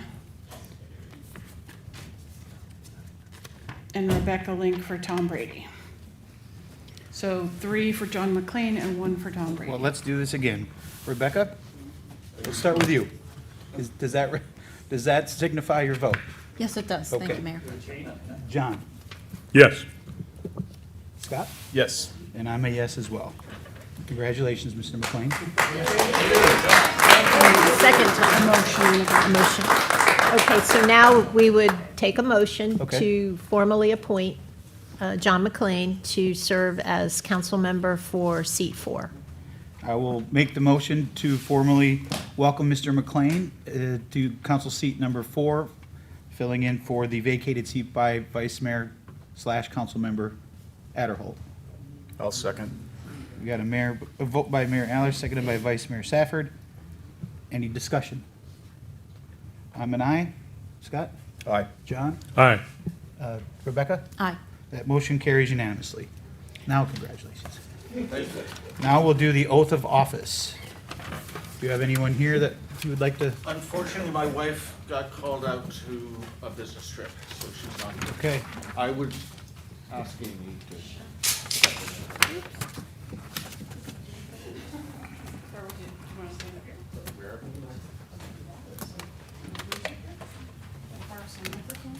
Sure can. Thank you. One for John. Perfect. If you'll raise your right hand.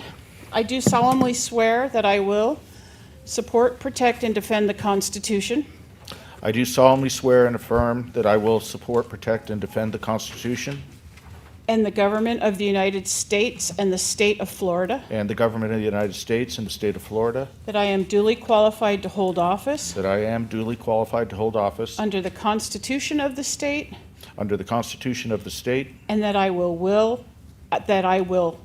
well and faithfully perform the duties of Fort Myers Beach Town Council on which I am now about to enter, so help me God. and that I will well and faithfully perform the duties of Fort Myers Beach Town Council on which I am now about to enter, so help me God. Congratulations. Thank you so much. Thank you, Mayor. Thank you.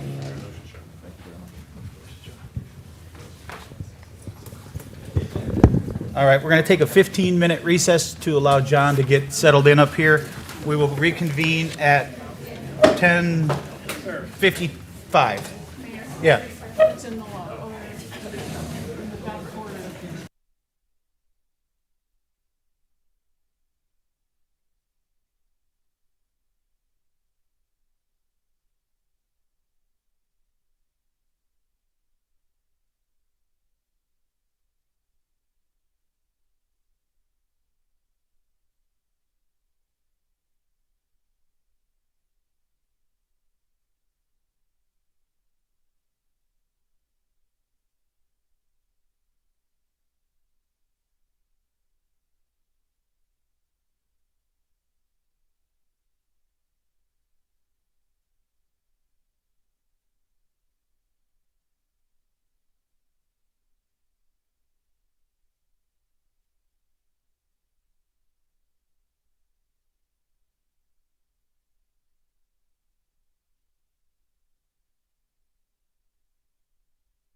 Okay, everyone, we're going to call the meeting back to order. It is 10:44, about to switch to 10:55.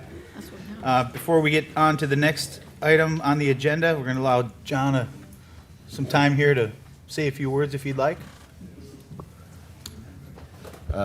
Thank you, Mayor. To council and staff, appreciate all the help and assistance in working through this process.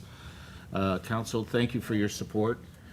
I will do my utmost to try and take in the responsibilities of representing the people in the best way that I possibly can going forward. I believe that we need diverse viewpoints on this island, and we need to listen to all the voices, and then come together with unity and strength and rebuild this island. I think we made a great start. I think we just need to continue it. And I want to be very clear, I will be running for office this fall. Thank you. Oh, yeah, one other thing is I'm now in the seat in the town council. I have to officially resign my seat on the LPA. So there will now be an open position on the LPA. All right, welcome aboard, John. Buckle up, my friend. Welcome. Thank you. Our next item, thank you, John. Our next item is the approval of the final agenda. We have a few things now that are going to change. Item A under the public hearing, that applicant is not here, so we'll be opening and closing that, or With a date with a certain. date certain. And also now, obviously, with the appointment of Mr. McLean onto the council, there is that vacancy that he mentioned on the LPA. So staff needs to get direction from us to go ahead and publish that vacancy and notice it so that we can get that seat hopefully filled as soon as possible. Is there consent? John? Yes. Scott? Yes. Rebecca? Yes. John? Yes. All right, there's your consent. Now I got to get used to all the flow again. All right, with that, is there any other changes to the final agenda? Seeing none, is there a motion to approve the agenda as amended? So moved. Second. Got a motion by Counselor King, seconded by Vice Mayor Safford. Any further discussion? All those in favor signify by saying aye. Aye. Opposed? Hearing none, that motion carries unanimously. Next is public comment. Is there anyone that would like to speak during public comment? I have Amy? nobody signed up currently. Anyone still here? Yes, sir, come on up. It's still green, I can speak? Okay, thank you. Mark Ludvigson, and my address is 281 Ohio Avenue, and I'm speaking for residents and myself within 2 streets. It comes down to a lot to do with, I'm a messenger here, and it's about understanding our building policies here. I've been a licensed contractor since 1989, and I retired recently, and it's just neighbors that are asking me questions. I'm looking on the website, and I have a hard time understanding it, let alone the residents that have issues and stuff like that. I've spoken to Jason here just a few minutes ago. He's resolved some of the issues that I had, so I'll go on to some other issues as private providers, which I feel we're having issues with it. One is there's things that the town come out to inspect and sign off. A private provider is supposedly supposed to come out and provide and take these inspections. Well, one of the issues are silt fences. They're neighbor of ours is having work done next door, brand new home, no silt fence has been put up. They contacted the town here, and it's been notified that there's a $250 fine per day if they do not, or when they do not install the silt fence. They're still working, and there's no silt fence up. Will we be fining them $250 a day? And the reason I ask is, after Ian, I had issues with my home, okay? Our governor said to do what we had to do to repair our home. I tried to put tarps over my roof. I couldn't get, that was not working. I was a licensed contractor at the time. I had a licensed roofing contractor install my roof. Months later, I was found that I did not have a permit. While I was doing this, there was no building department. There was nobody to contact. I saved my home. Not only did I have to pay for the permit, it was doubled. I talked to the new town manager at that time. He said, he was understanding, but he also said, I'm new. I can't kind of give in to this here at the moment. So my question being is, the issues that are happening and the fines that we're incorporating, are they being held up? Our residents, you know, these people that are looking at this house being built and it's not complying with what our rules are, okay? There's another one here. I need you to wrap it up for us. Your time. Excuse me? Your 3 minutes are up. I just need you to wrap it up for us. I don't get no more time? No, sir. There's public comment at the end. You're welcome to come back up and continue on from there if you'd like. I don't believe I'll be here. Is there anyone else that would like to speak at public comment? Can I take anybody else's 3 minutes that want to talk? Come on up. Well, you have to come up to the mic, or if it's an issue with, you can take it up with one of the staff members. on the agenda, do I wait till that comes up? Come on up now and just identify yourself and, okay.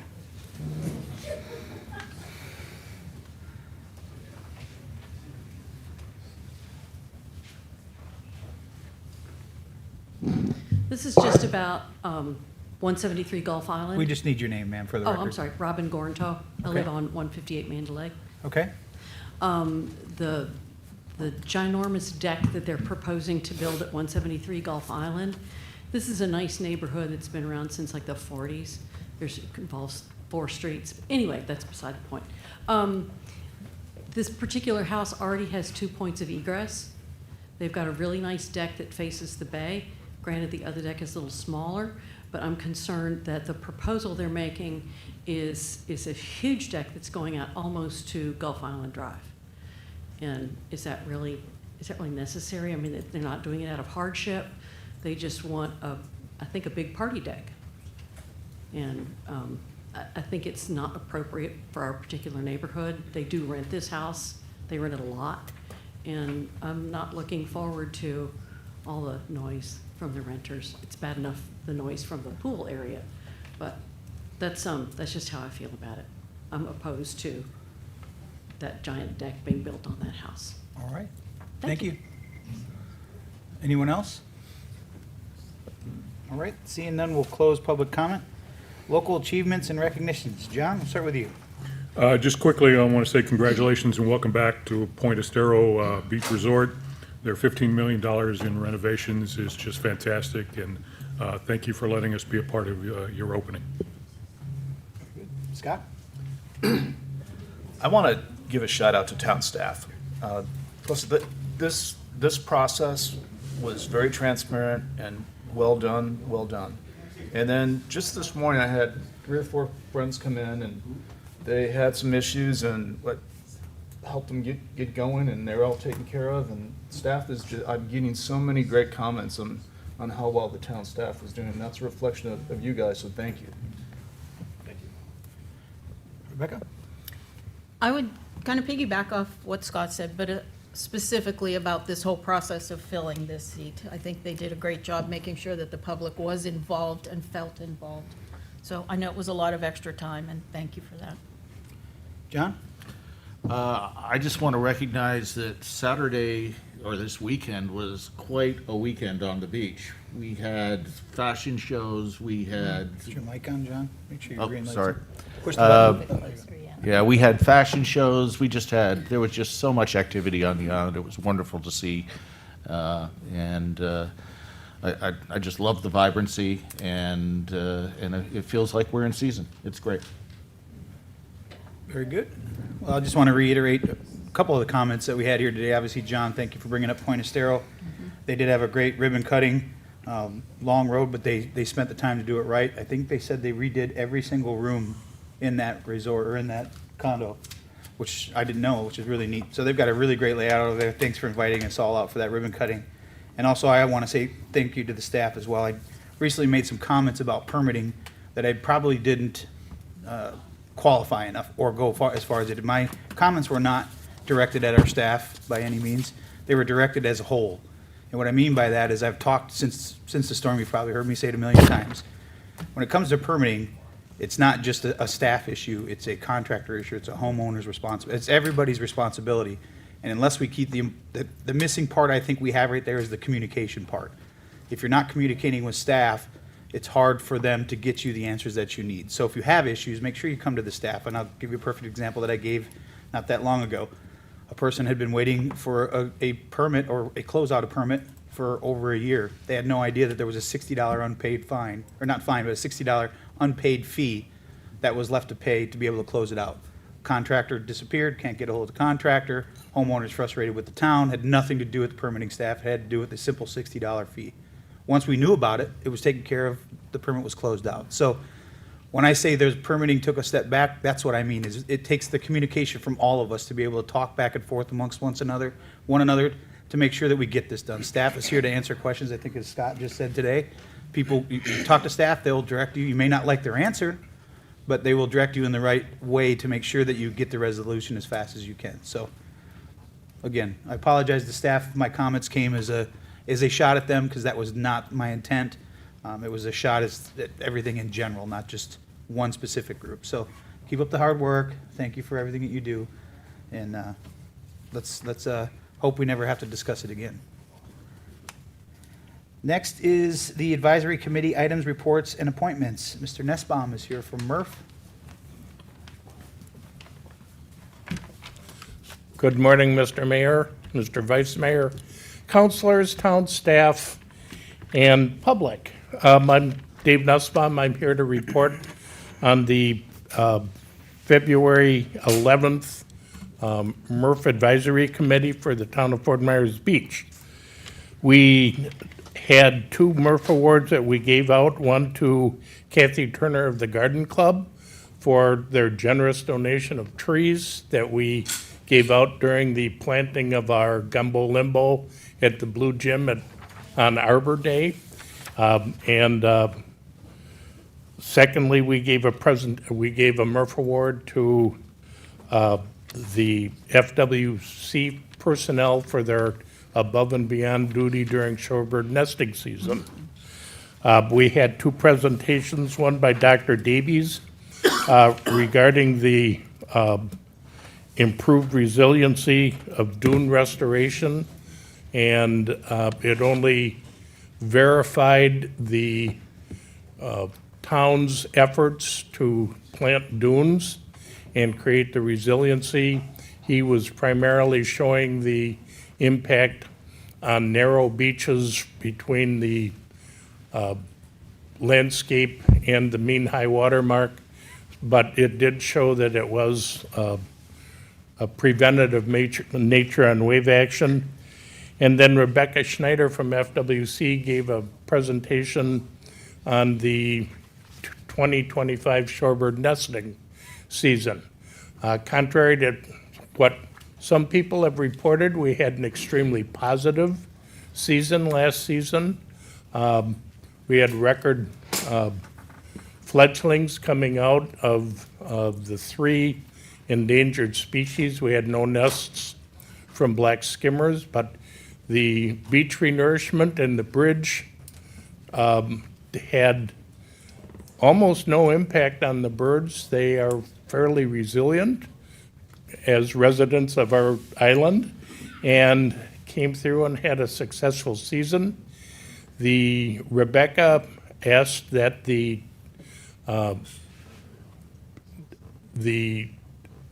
for expanded use of the FWC herbicide. We allowed them to use herbicide last year for the 2nd year in a row. On the stakeholders section of the beach, it did not occur on the Little Estero Island, but in front of the private owners. And it was primarily used to kill the sand spurs. This was the first year that we recorded 0 deaths on any of the shorebirds due to sepsis from sand spurs. And that's quite an accomplishment, given the fact that every of the 4 varieties that are nesting on the south end, they're all critically endangered, and even one is hard to take, but we had 0 this year. So she said we're going to ask for approval to expand it with the stakeholders' approval down there, to expand it a little bit on the beach on an expanded use within the roped-off area.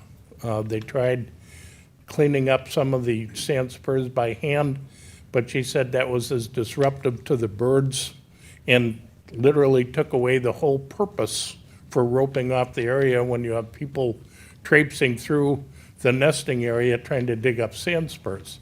So she said, as the area has expanded this year on the south end, they wanted to ask the MRF committee for their endorsement of an expanded use, and we wholeheartedly said yes. And we're going to the council saying that's our recommendation to you. So basically, that's it. Abby is going to be putting out a survey regarding water taxis to the residents, and we look forward to seeing what everybody says on that. We think that could be, listening to some of the comments today, one of the things we can do to reduce traffic on the island. And with that, that's the end of my report. Any questions? Counselor King, any questions for Dave? None. Scott? Keep up the good work. Thank you. Rebecca? I always do. Dave, good work on the MRF committee. I enjoy watching that meeting, and I really liked that presentation Rebecca gave, and I'm not sure if that's publicly available, but I learned so much, and I would encourage anyone to go take a look at that presentation or watch the meeting. It was inspiring and interesting. Thanks. Thank you very much for all that you do. Thanks, Dave. I don't know if that was as short as you promised, but. Thanks, Dave. You put a quarter, you get a quarter's worth. That's it, yeah. That's it. All right, next is the approval of the minutes from the town council meeting on February 2nd, 2026. I didn't have any in my packet. Did anybody else? I had them, but I Yes. did. Huh. They looked good. They looked fun. All changes were all made. So motion to approve? All right. Got a motion by Counselor Link, Second. seconded by Vice Mayor Safford. Any further discussion? I found them. Would you like a minute to read through them? No, it'll take longer than that. Okay. Thank you. Yep, all right. We got a motion and a second. Any further discussion? All those in favor signify by saying aye. Aye. Opposed? Hearing none, that motion carries unanimously. Next is a consent agenda. We have nothing on that, so there is nothing to be removed to discuss. Next is our public hearings. The next 3 items on our agenda are public hearings for review for various land use requests for the benefits of the public. For the benefit of the public, please be aware that these items are quasi-judicial in nature. Our attorney will further explain. Thank you, Mayor. So the 3 items are one is a variance, the other is a special exception, and the last one is a rezoning. And as the mayor mentioned, these are all quasi-judicial in nature, and that requires that this public hearing comply with procedural requirements that have been established in Florida law and in our land development code. So these quasi-judicial proceedings, they will be less formal than a proceeding before circuit court, but they will be more formal than the remainder of our meeting. And we must follow basic standards of due process that requires certain notices, the application of the correct standards, and the town council's decisions to be made on competent substantial evidence presented to them in written documents or through oral testimony. The town council will then evaluate the testimony and the information for each item and draw a conclusion regarding whether the criteria that is in the land development code or in state law, as may be applicable, has been satisfied. So pure speculation or opinion that is not based on competent facts cannot legally be considered by the town council when evaluating an agenda item. Testimony by professionals who have been qualified as experts in a particular area has been considered competent evidence by Florida courts, as well as testimony by neighbors and residents who have fact-based information, such as minutes, surveys, engineering reports, or testimony that is based on their personal knowledge and information. The town's decision is final. If a decision for approval is not obtained, the reasoning for the denial should be stated on the record. The denial of an application is a denial with prejudice unless the council states otherwise. So, members of the audience, those of you who intend to speak, please keep my comments in mind. When you come forward, state your name clearly for the record and whether or not you've been sworn in, and your qualifications or your interest in the matter. For purposes of efficiency, before we begin these public hearings, I'd like to go ahead and dispose of a few matters. First of all, I would like to ask the town clerk, have all of these agenda items been properly advertised pursuant to our land development code? Yes, they have been. And also, members of town council, if anyone has a conflict of interest that would prohibit them from voting on any of these three items, please disclose that now so that we can make sure that we have a quorum present for the review of the item. Mr. McLean? None. Rebecca? None. Scott? None. John? No conflicts. I do not have a conflict either, but I just want to reiterate, at the first reading of the Women's Club, I did disclose that my wife is a member of the board, but I do not have a conflict with that agenda item. Correct. So the next item, just for housekeeping purposes, we'd like to go ahead and swear in anyone in the audience who intends to give testimony today on any of these quasi-judicial items. If you would please stand, and the clerk will administer the oath. If y'all will raise your right hand, please. Do you swear or affirm that the testimony you're about to give is the truth, the whole truth, and nothing but the truth? Okay, all parties have been sworn. So we'll open the hearing Okay. there on the first item. Yes, the first quasi-judicial item is Resolution 26-020 for variance 202-5022 as 173 Gulf Island Drive. This is a resolution of the Town Council of the Town of Fort Myers Beach approving with conditions or denying variance 202-50220, requesting a variance from Section 34-638 D6B.3 of the Land Development Code to reduce the required 20-foot side setback by 11.9 feet to allow a 232-square-foot deck for the existing single-family residence in the RS zoning district for the property located at 173 Gulf Island Drive, generally referred to as strap number 29-46-24-W2-0050C.0120 in Fort Myers Beach, and providing for other clarifications as necessary, providing for conflicts of law, scrivener's errors, severability, and providing for an effective date. If any town council member has had any ex parte communication to disclose, please let us know the subject discussed and the identity of the person, group, or entity with whom the communication took place, any correspondence that you received, or observations made at the site. John? I received one email against it. Scott? I may have received one email about 4 or 5 weeks ago. Rebecca?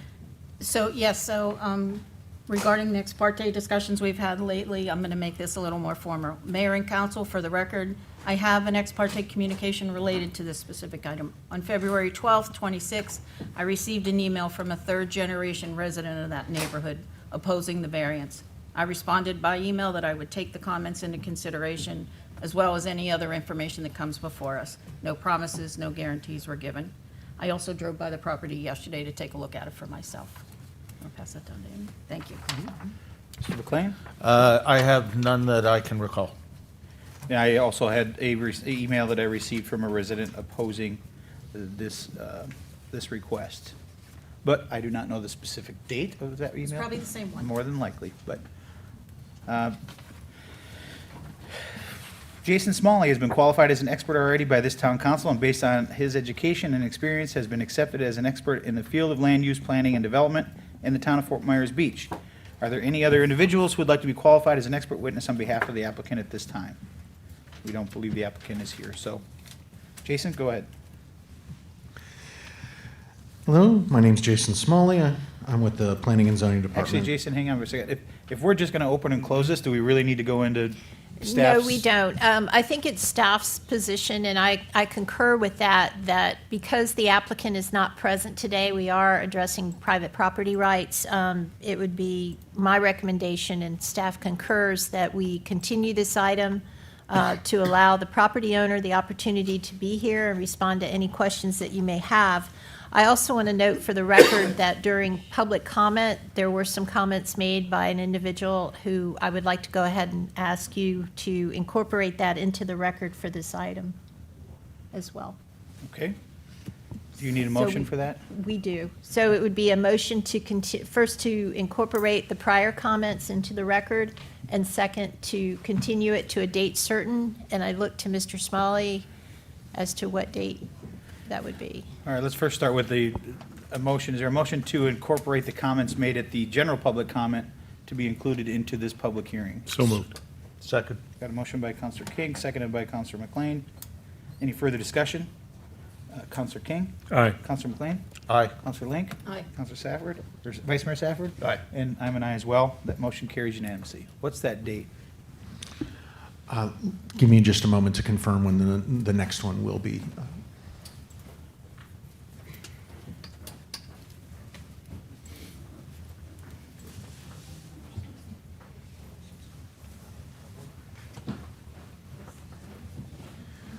Okay, sounds like we're going to move forward with March 16th. Okay. Is there a motion to continue Resolution 26-020 for variance 202-50220 for 173 Gulf Island to a date certain of March 16th at 9 a.m.? So moved. Second. Motion by Counselor King, seconded by Counselor McLean. Is that the property owner or? No, resident. Okay, could I ask, Mayor, if perhaps they want to put their testimony on the record? Public comment. Do you want to come back on the 16th, or Mayor, I'll defer to you. I can't see anybody behind the pole, so I'm not sure who you talked to. Oh, there. If we can do it now, yeah, or otherwise, if we have to come back on the 16th. Okay, well, we've opened it. Let's get save you some time. Time is valuable. Okay. We're going to open up public comment. I'll reopen it. Just pull that Okay. down for me so they can. All right. Anita Turner, 146 Mandalay Road, which is in the Gulf Island Manor Association development, which is where this property is located. And we're an older community of 4 streets, Mandalay, Gulf Island, Bayside, and 6th on Estero. And it's been in the same family, most of the houses, for years and years and years. I've been a resident and built there in 92, but we've been coming since the mid-70s. It's always been a quiet neighborhood, very few rentals. That's changed a little bit. We're trying to keep it down as much as possible. That corner is on Bayside and Gulf Island is rather busy, and there's kids playing in the court. They use that a lot. I'd hate to see them put in a big old deck. I really don't think that they've got a really nice deck overlooking the bay, and that should be enough for them. But we want to keep it small. Thank you. Thank you. Anyone else? I can't see behind the pole if there's anybody got their hands up or not. Do you want to come speak? You did. Yeah. Come on up.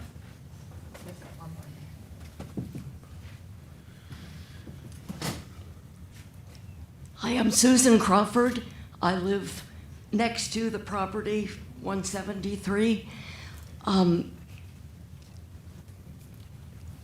There's a general feeling that it would be disastrous to allow these people to approve their request, which would put the end of their deck 8 feet from the road, because of the amount that because of the 20 foot is the limit, and they're wanting to have it much closer and much bigger.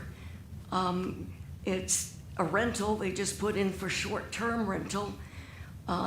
Certainly if they had a huge deck on that corner, they'd be able to accommodate a lot of people because they've revised, remodeled the inside so that it can take quite a few. If this were granted for no exceptional reason other than they would like to have a bigger deck, then that will be the standard. Other people will want to, do that, will not understand if they're denied the right to do the same thing. So the whole tone of the neighborhood, the whole character of the neighborhood will gradually change and become crowded, citified, and as Anita said, we're an older community.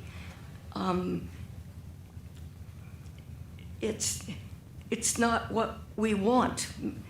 I've been there 40 years. Many people I know have been there longer, and we say no. But we don't want this. The people they've just newly bought the house in the last couple of years, and they are not living there, they're just renting. And it doesn't make sense. There's no good reason to change the character of what we have. So that's kind of my 2 cents on that. Thank you. Thank you. Is there anyone else? All right, seeing none, we'll close public comment. We do have a motion and a second. Any further discussion? Counselor King? Aye. Counselor McLean? Aye. Counselor Ling? Aye. Vice Mayor Safford? Aye. I'm an aye as well. That motion carries unanimously. Next is Resolution 26-015 for SEZ 202-50271 for 166/168 Coconut Drive. A resolution of the Town Council of the Town of Fort Myers Beach, Florida, approving with conditions, or denying special exception, SEZ 202-50271, a request to increase the number of bedrooms in a two-family residence while utilizing the post-disaster build-back code of the LDC Section 34-3238 2E4A for the property located at 166/168 Coconut Drive, generally referred to as strap number 29-46-24-W2-007A 0A.0160 in Fort Myers Beach, providing for Scrivener's errors, severability, and an effective date. If any town council member has had any ex parte communication to disclose, please let us know the subject discussed and the identity of the person, group, or entity with whom the communication took place, any correspondence that you received, or observations made of the site. Mr. McLean? None. Rebecca? Just a drive-by. Scott? I'm quite familiar with the property. I live one street over and 2 doors down. One of the neighbors did have a concern, and they voiced that to me, but I never got an official email nor had a meeting. John? Nothing. And I have nothing as well. Jason Smalley has already been qualified as an expert by this town council based on his education and experience, has been accepted as an expert in the field of land use, planning, and development in the town of Fort Myers Beach. Are there any other individuals who would like to be qualified as an expert witness on behalf of the applicant at this time? Anyone? All right. Is the property owner here? I don't believe so. Okay. Nancy, do we want to do, the property owner's not here. I would agree. If the property owner is not here, I mean, the decision you make will impact their private property rights, the value of their property. So, Jason, have you heard from them, or? Not since the last meeting, although anecdotally, he did say that he was looking forward to the project moving forward. So I don't know if he wishes to push that back, or if that's the wish of the council to push that back as well. But I haven't heard anything from him directly. So, I think out of consistency, I'd feel comfortable making sure that they at least have the opportunity to tell us whether they want to be here or not. Okay. Anyone have any objection to that? I agree with you. Public comment, we will open public comment for it, though. Is there anyone here that would like to speak during public comment for this special exception? All right. Mayor, are the applicants notified that they are on the agenda? They are notified, so they do know. Yes, they are. So then they've chosen not to appear, it seems. Well, but I think out of, property rights and, we all know things happen, that there could be a circumstance where something happened on Something the way happened, here. true. So I would rather give them the benefit of the doubt than them not having a take chance the to speak their opportunity. case. All right, I will close public comment. Is there a motion, do you want to use the same date, the 16th? Correct. Okay. Is there a motion to continue Resolution 26-015, SEZ 202-50271 for 166/168 Coconut Drive to the date certain of March 16th at 9 a.m.? So moved. Got a motion by Counselor King. Second. Seconded by Counselor McLean. Any further discussion? Counselor King? Aye. Counselor McLean? Aye. Counselor Link? Aye. Vice Mayor Safford? Aye. And I'm an aye as well. That motion carries unanimously. That brings us to our last quasi-judicial item, which is ordinance 25-20 for CPD 2025-0203 for 175 Sterling Avenue, FMB Women's Club. This is the second reading and final public hearing on proposed ordinance 25-20. This is an ordinance of the town of Fort Myers Beach, Florida, approving with conditions or denying a rezoning to commercial plan development, CPD, for the property located at 175 Sterling Avenue, a parcel generally identified as strap number 33-46-24-W2-00004.0000, town of Fort Myers Beach, from institutional to allow for the redevelopment of the property for the Fort Myers Beach Women's Club, providing for conflict of law, scrivener's errors, and providing for an effective date. If any town council member has had any ex parte communication to disclose, please let us know the subject discussed and the identity of the person, group, or entity with whom the communication took place, and correspondence that you received or observations made of the site. Mr. McLean?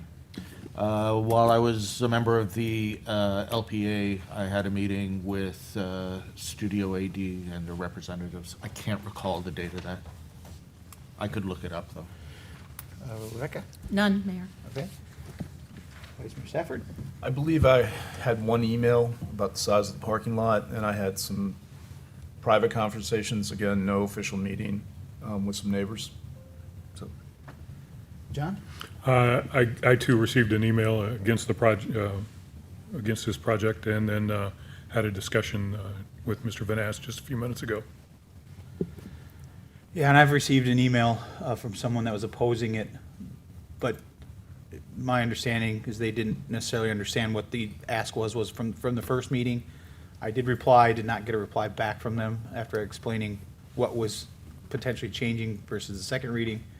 Obviously, I've had many conversations with my wife, who's on the board, about this, and other members, and I've been to the site many, many times, and looks like we'll probably be there again coming up very soon, a lot of us. So that's all I have.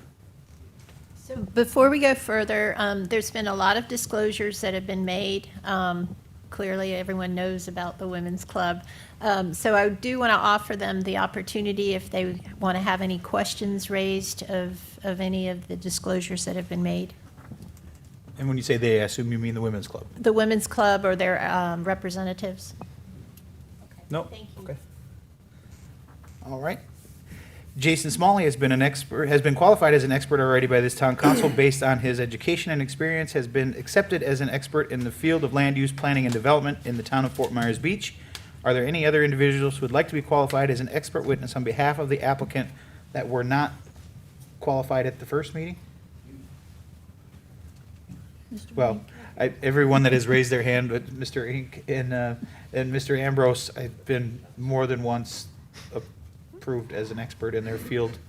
I don't know that we need to go through that again, unless you guys want to give us your resume one more time. You sure? Okay. And you have seen a copy of the backup materials from staff? Yes. Okay, they said yes. Go ahead, Jason. Good morning. As was mentioned by the mayor, this is a request before you today for the approval of a CPD rezoning. Before you is the request to redevelop the Women's Club lot, which would include roughly 14,000 gross square foot structure. I would also include uses that span across the lot. And I did want to point out that the applicant from the last meeting was encouraged to bring back a new rendering for the consumption on premises to cover the entire lot. That was the suggestion at the last meeting. They did take that to heart and have brought back a new updated site plan, and I don't believe it actually has made it into your packet. So I would encourage the applicant, when they come up here for their time, if they would go ahead and pass those out to the voting members. We will incorporate that as part of the final package if this is approved.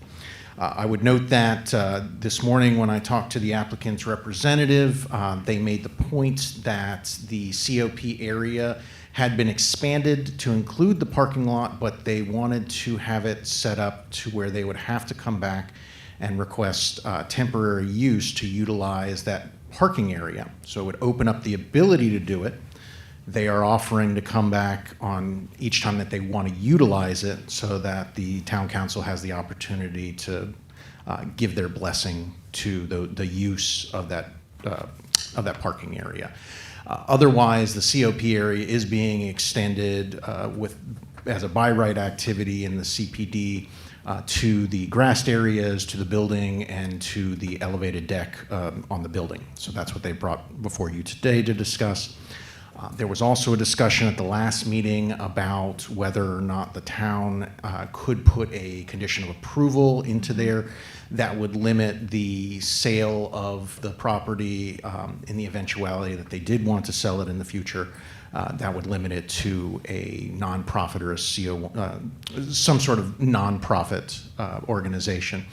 We did not put that language in there. Staff felt that that was something that needed to be discussed with the attorney present about what possibilities there were, but staff is here for that discussion if and when it comes up during this meeting.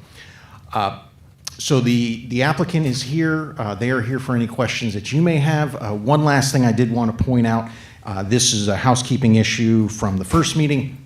They have sent in an architectural package. And the architectural package that is included as part of the package before you would be accepted as what will be built to the greatest extent possible. So if there are any questions or any concerns about the architecturals that you've seen so far on this project, this would be the time to discuss them. If there are no problems with that and this project is approved as is, you would also be approving the architectural package, and it will be built to that to the greatest extent possible.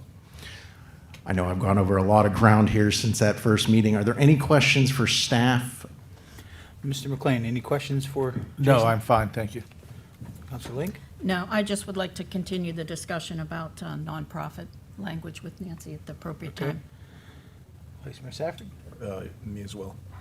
John? No questions currently. I don't have any at this time either. Come on up.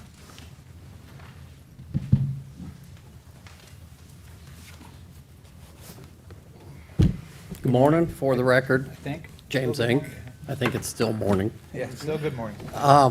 I brought along the presentation with just a couple edits that I did in the first go-round, but I'd like to leave it up to the mayor and council if they want me to go through that again.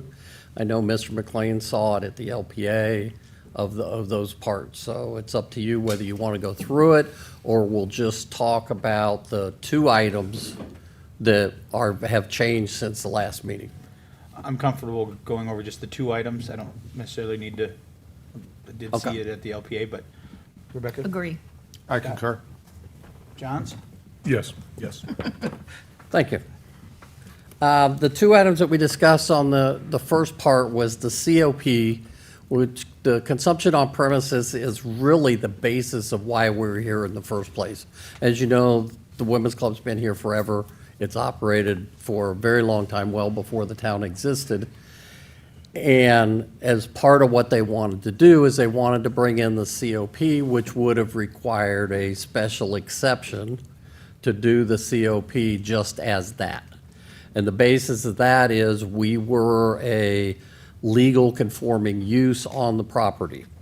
There was some discussion of whether that was true or not when we went through with staff because the definition of a cultural facility is kind of broad and can be interpreted different ways. So since we had to do the special exception, it just made more sense. We'll go the one step farther. It's the one meeting farther, and we'll do a CPD and we'll clean everything up. We'll bring the membership organization into the process. So that's why we came here for the COP. We did hear in the last meeting that council was like, well, why don't you do the whole parking lot? And we're like, fine. I mean, that's a good idea. So what we've done is we've done that, and as Jason says, I think I have at least 5. I have the new master concept plans that I would hand out, if that's okay. I love a master plan copy.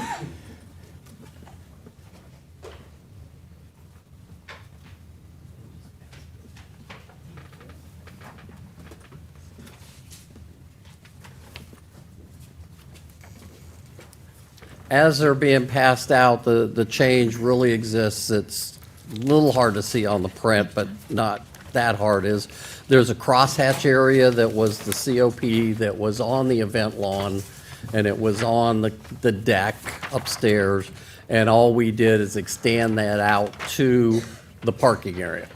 It's the only change that was made. So, Question Yes, sir. for you is, and maybe it's just a technicality, in some areas I see you've got actual COP in parentheses, but in some areas you don't.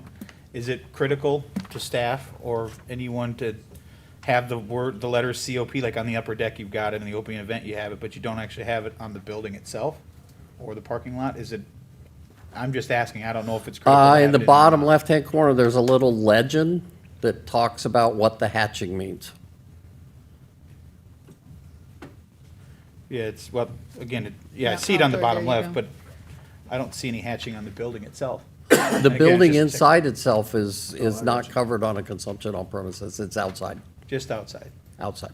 So there's no consumption on premise? No, there's inside the building? consumption on premises inside, but it doesn't require, So I'm just making sure there's not a technicality here that's being No. overlooked of no, having you can have the consumption acronyms inside. placed on here. I've learned over the last few years that acronyms are very important. Things happen. Yeah.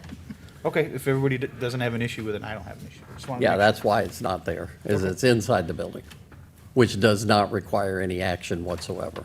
sure. Got it.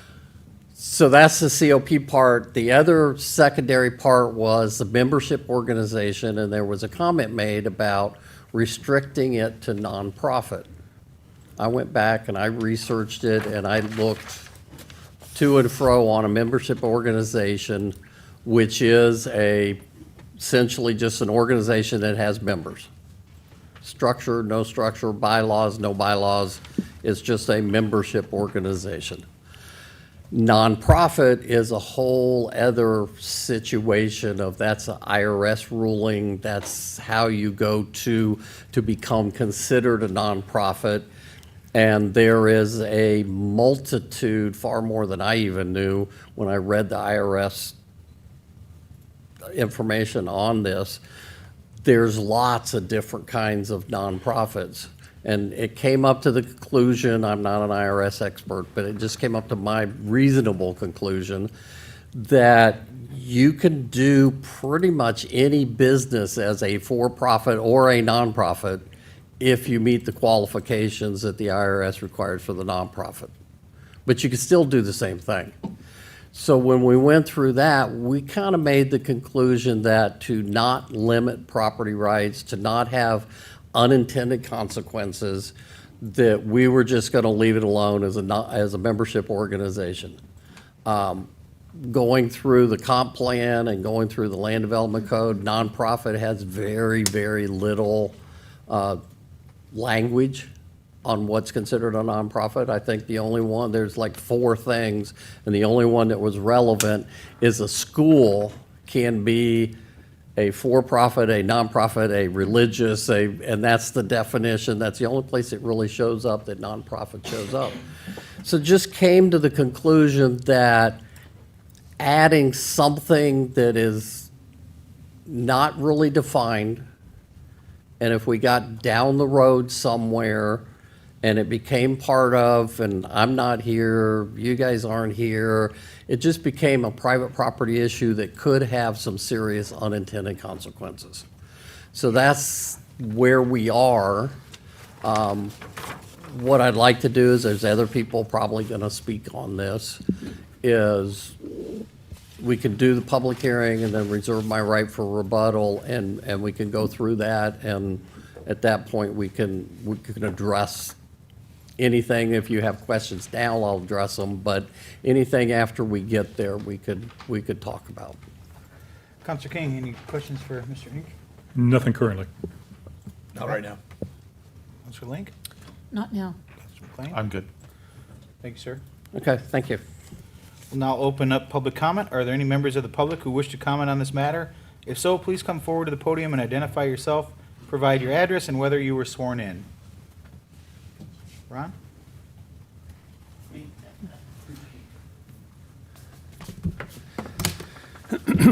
Good morning. Ron Bennock, 210 Sterling Avenue.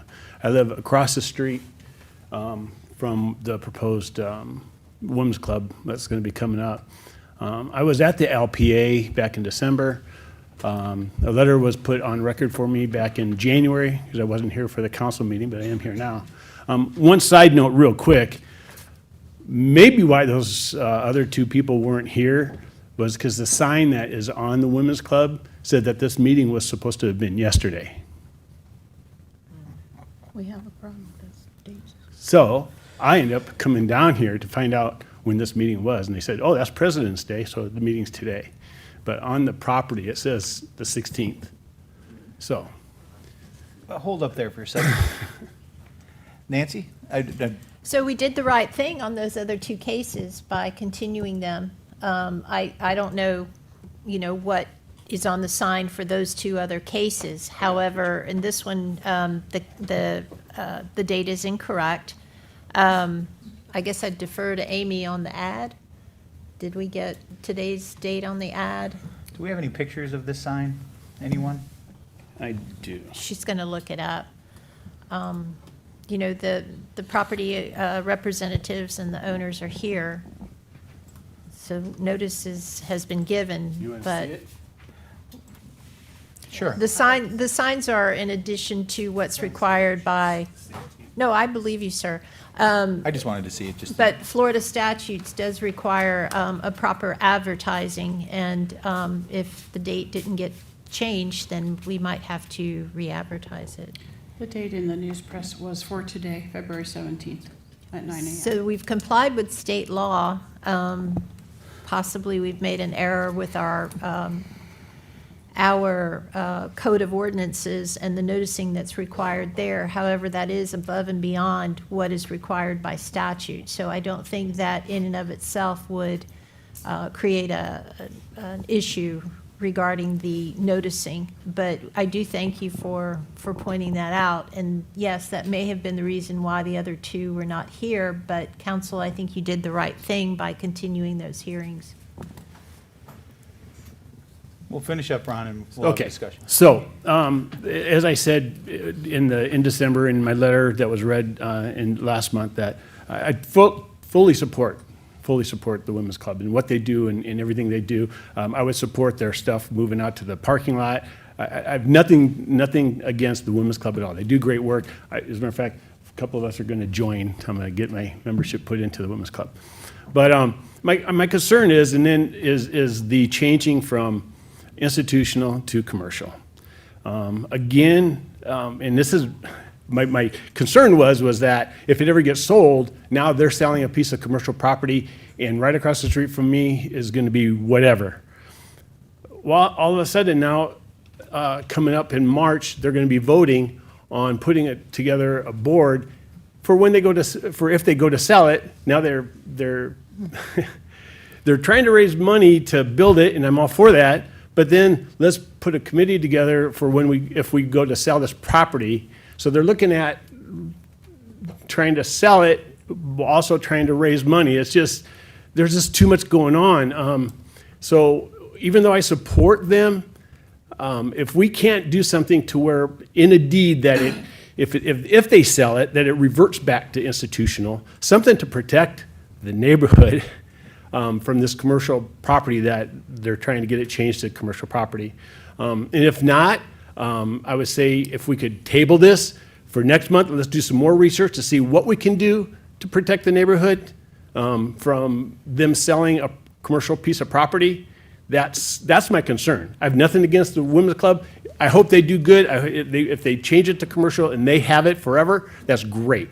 But if they ever go to sell it and now they're selling a commercial piece of property, I have a big problem with that. And that's where I'm at. Thank you for your time. Thanks, Ron. Thanks for bringing that to our attention also. Anyone else, public comment? Pat?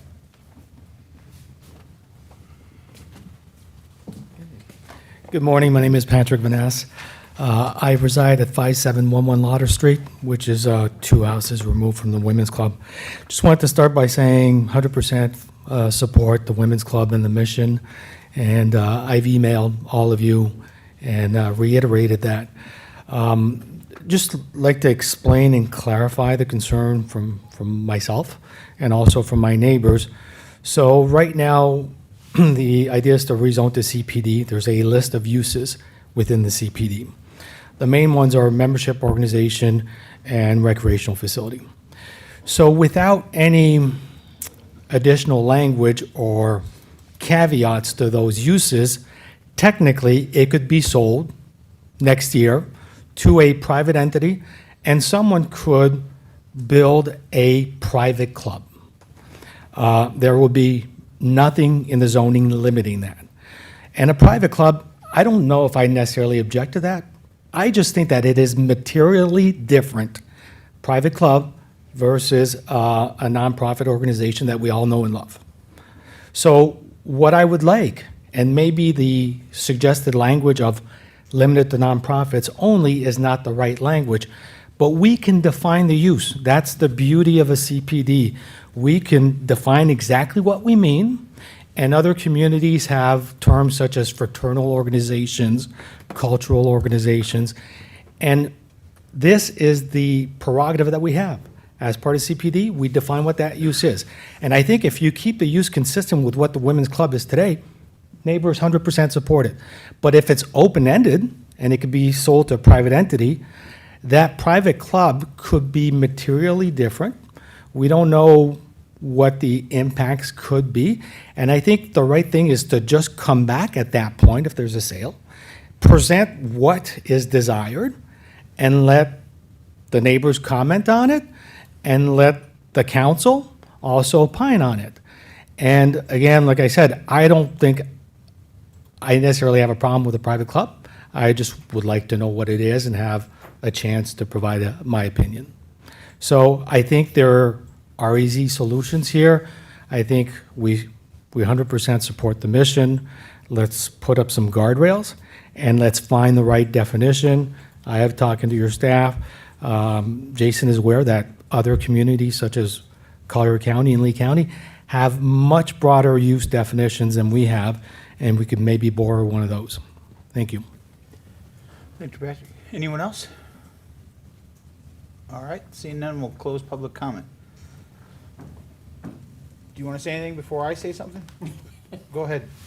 I would just like at this point, I mean, we talked about this, and it really comes down to looking at the private property in the future and what might be and may happen in the future that we don't know. I would like to bring up a board member and let her talk to a little bit about what is going on with the bylaw review and changes and discussions, which is not unlike the town does with a charter review or anything. You go through your documents and you clean things up from time to time. There's no indication that there's any nefarious, we're going to sell it to some developer that's going to do something different is not there. It just may be some untimed consequences that really didn't need to happen. But I think we stay on our point of membership organization as it is in the Land Development Code says what it says. Now, whether we want to restrict that to something, That's a different discussion that, let me bring up. Well, and- before, and- hold on, and- before, I just want to kind of gauge the council's willingness to continue based on I know Nancy said it doesn't necessarily have anything, but I kind of like to know where everybody, I don't want, 100%. I mean, I'd like to just get this done. I'm sure you would. But, So my question, if I may, is, Yeah. isn't the Moose Lodge a membership organization? So what's, well, let's talk about this advertising thing. I want to get that clear up. Does On the council wanna advertising move- thing hold on, from, hold oh, on. Does the council wish to continue to move forward with the advertising issue that Mr. Ron brought up? Before everybody's time is valuable, right, Jim? Mm-hmm. So I want to make sure before we continue down this conversation that everybody is comfortable moving forward with the issue that was brought to our attention about the sign. may I add having- one item about this specifically? Sure, go ahead. We got the paperwork from the town when we made the signs up. We put out there what was there. I think what happened was they put it at Monday, the 16th, and we put the sign up at the LPA hearing date. It's all three of them. But the advertising, as the counselor has said, is we've met the criteria for advertising, in our opinion. My only concern is not everybody reads the news press. Not everybody knows how to use Facebook. And I would hate, whether it's an approval or a denial, for there to be a challenge issued potentially based on a simple sign. That's my only concern. Yeah, we'll defer to your direction. We're not in that big of a hurry if the err on caution is to come back on the 16th. John, Mr. King, how do you feel? I'm comfortable with moving forward, but whatever the council wants to do. Scott? I agree with you, Mr. Mayor. I would hate for something like this to be caught up in a technicality. I think it's prudent to, let's get the sign right, let's try to work out some of these other details and make a date certain. Councilor Link? I agree with our counselor that we've met the burden, and if that is the case, and the parties are all here, I'm okay with going forward. Welcome to your first decision, Mr. McLean. I also am okay with going forward, knowing that the parties are all present and are able to participate. But are they all here? Because there could have been some neighbors that. Can I say something? I always like to err on the side of caution, but I understand time is money and. So if I can add my 2 cents, unless the applicant strongly disagrees, I would prefer not to have to defend a frivolous claim. People will argue all kinds of things. And sometimes we spend a lot of time and staff resources. So I'm going to be a little conservative, and I prefer to err on the side of caution. Based on the counselor's further recommendation, I'll change mine to defer. I agree. I agree. I always listen to good, wise counsel's advice. Well, maybe I should have started there. I think we're done, Yeah, well, other than voting. and I think to the vice mayor's point, it'll give you guys some That's time fine. to maybe sit down with Ron and Pat and any other neighbor that wants to sit down. The Women's Club are very good about having meetings and talking. Maybe they should have one with the neighbors to discuss the issues that were brought up here today. It sounds like people are in support, just a couple of things to maybe potentially iron out, or maybe they won't iron out, but it's worth having a discussion.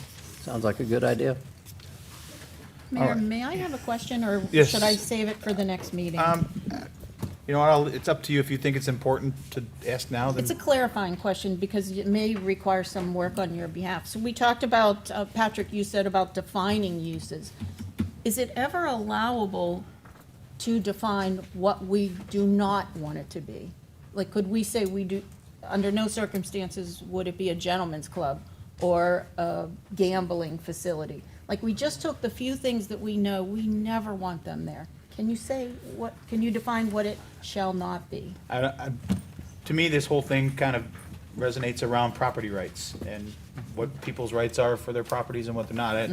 I don't know It's the government's job to get into saying what might happen 20 years from now or might happen 30 years from now. It is our job to talk about what's within the CPD, to Patrick's point. Right. But where's that fine line? I'm not a lawyer. That's between the lawyers and you guys to figure out, but I would just keep all that in mind as you discuss it over the next.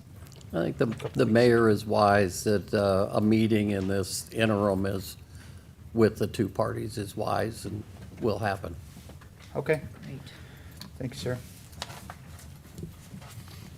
So I think we've got the direction that we're going to, is there a motion to continue ordinance 25, do we want to use the same date, March 16th? Yes, okay. There's been a consensus to, is there a motion to continue ordinance 25-20 for CPD 2025-0203 for 175 Sterling Avenue, the FMB Women's Club, to a date certain of March 16th at 9 a.m.? I'll move that, Mayor. All right, got a motion by Counselor King. Second. Seconded by Vice Mayor Safford. Any further discussion? Counselor King? Aye. Counselor Safford? Aye. Counselor Link? Aye. Counselor McLean? Aye. And I'm an aye as well. That motion carries unanimously. We are on a roll with these continuance. Thanks. Our last public hearing is ordinance 26-01, Town Council Compensation Salary Waiver Clarification. This legislative item is a second reading for and final public hearing on proposed ordinance 26-01. This is an ordinance of the town of Fort Myers Beach, Florida, amending section 2-19 compensation of chapter 2 administration of the Code of Ordinances of Fort Myers Beach, Florida to 1, allow town council members and the mayor to be paid as provided in the town charter and to voluntarily waive receipt of salary as authorized by the charter or benefits associated with their service on the town council, and reaffirm that town council members and the mayor may be reimbursed for reasonable and necessary expenses incurred in the performance of official town duties subject to applicable law, the town charter, and adopted town and town council policies and procedures, providing for codification, severability, conflicts of law, and an effective date. Nancy? So on page 179 of your agenda packet, you can see the proposed changes. The issue that came up was whether or not a COLA would be provided to an automatic adjustment as initially provided in the town charter. And so we were amending the language to say that basically they would be paid as provided in the charter, not the specific amounts that are in your ordinance. And that you could also now elect to voluntarily waive receipt of a salary or any benefits that you may otherwise be entitled to due to your service on town council. And there was an interpretation of the charter regarding reimbursement of expenses, and basically they will be reasonable and necessary. And so we are simply codifying that in section B. All right. Questions for Nancy? Mr. McLean? No, I have none. Counselor Link? None. Vice Mayor Safford? So what you just said, that we're gonna keep the cost of living in there. If the cost of living was provided in the charter, I don't have that language directly in front of me. Cost Do you of have it? living's not in the charter. Is this a Telesa question? I'm sorry, then I thought it was, It's an amount. The language is different. We'll pull it up here. yeah, it was, it's both.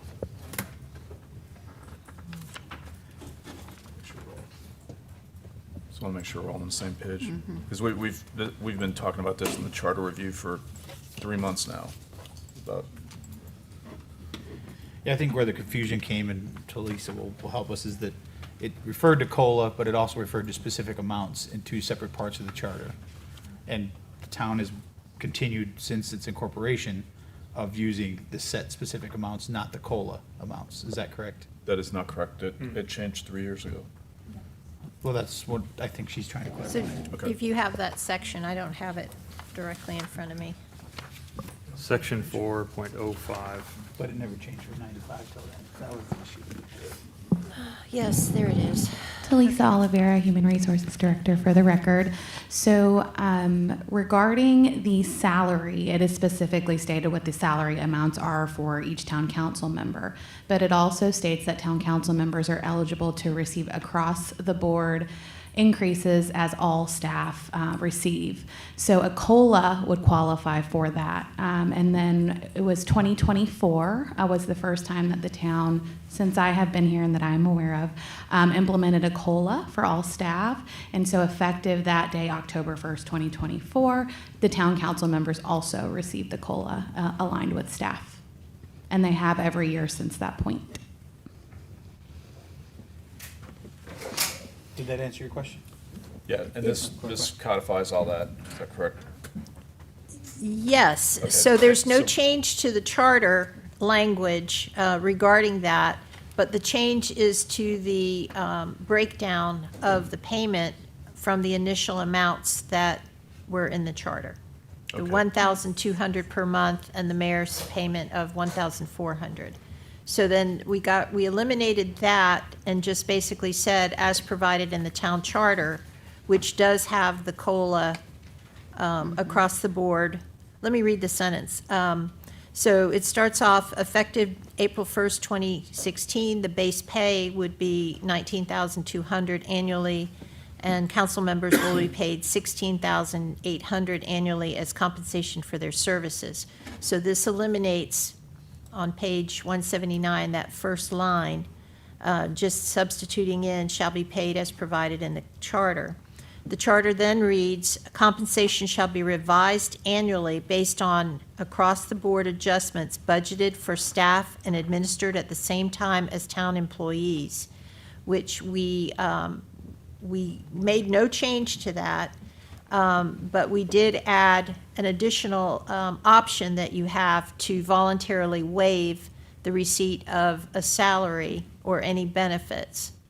And then the reimbursement, the charter says that it's reimbursement for actual expenses, and here we say reasonable and necessary actual expense. I mean, the word actual is not in your code, but it's interpreting the word actual. Okay, thank you. Thanks for that clarification. Counselor King? No questions. I do not have any either. Public comment. Is there anyone out there that would like to speak in public comment? Seeing none, we'll close public comment. Any further discussion from the council or a motion for ordinance 26-01 for town council compensation salary waiver clarification? So moved. Got a motion by Counselor King, Second. seconded by Counselor Link. Discussion? Counselor King? Aye. Counselor Link? Aye. Counselor McLean? Aye. Vice Mayor Safford? Aye. And I'm an aye as well. That motion carries unanimously. Brings us to our administrative agenda. The first item is Resolution 26-040, 2026 TDC Grant Application Authorization.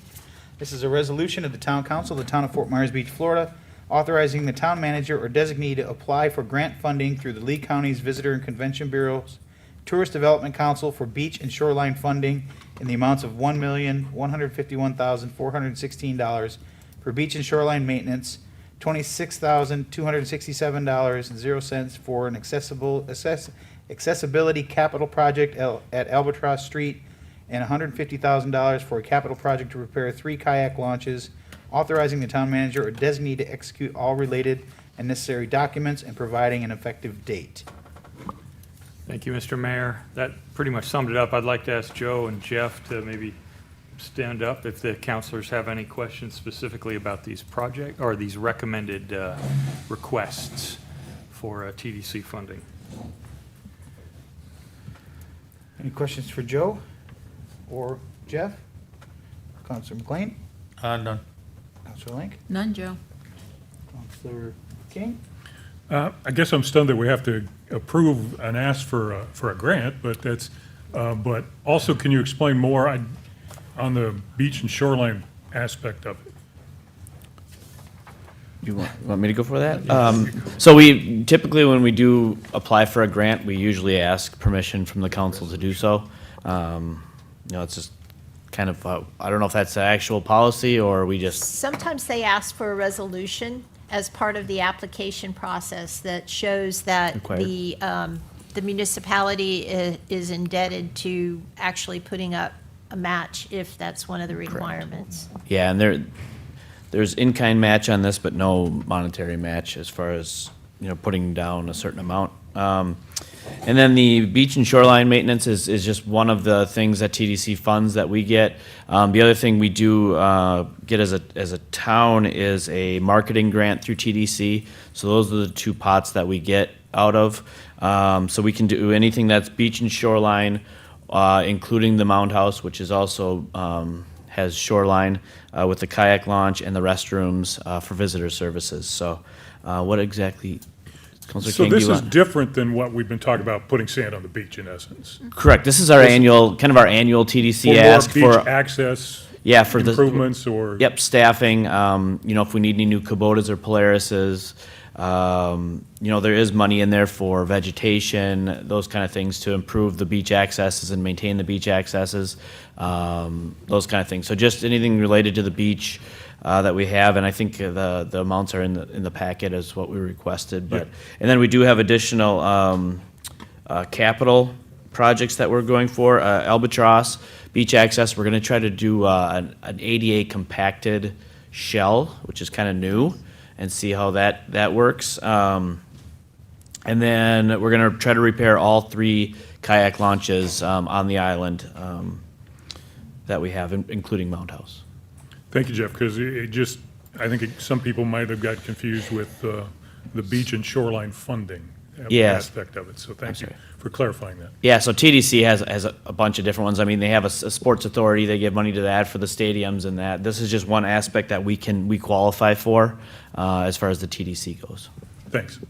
And then this goes fiscal year '27, correct? Correct. Okay.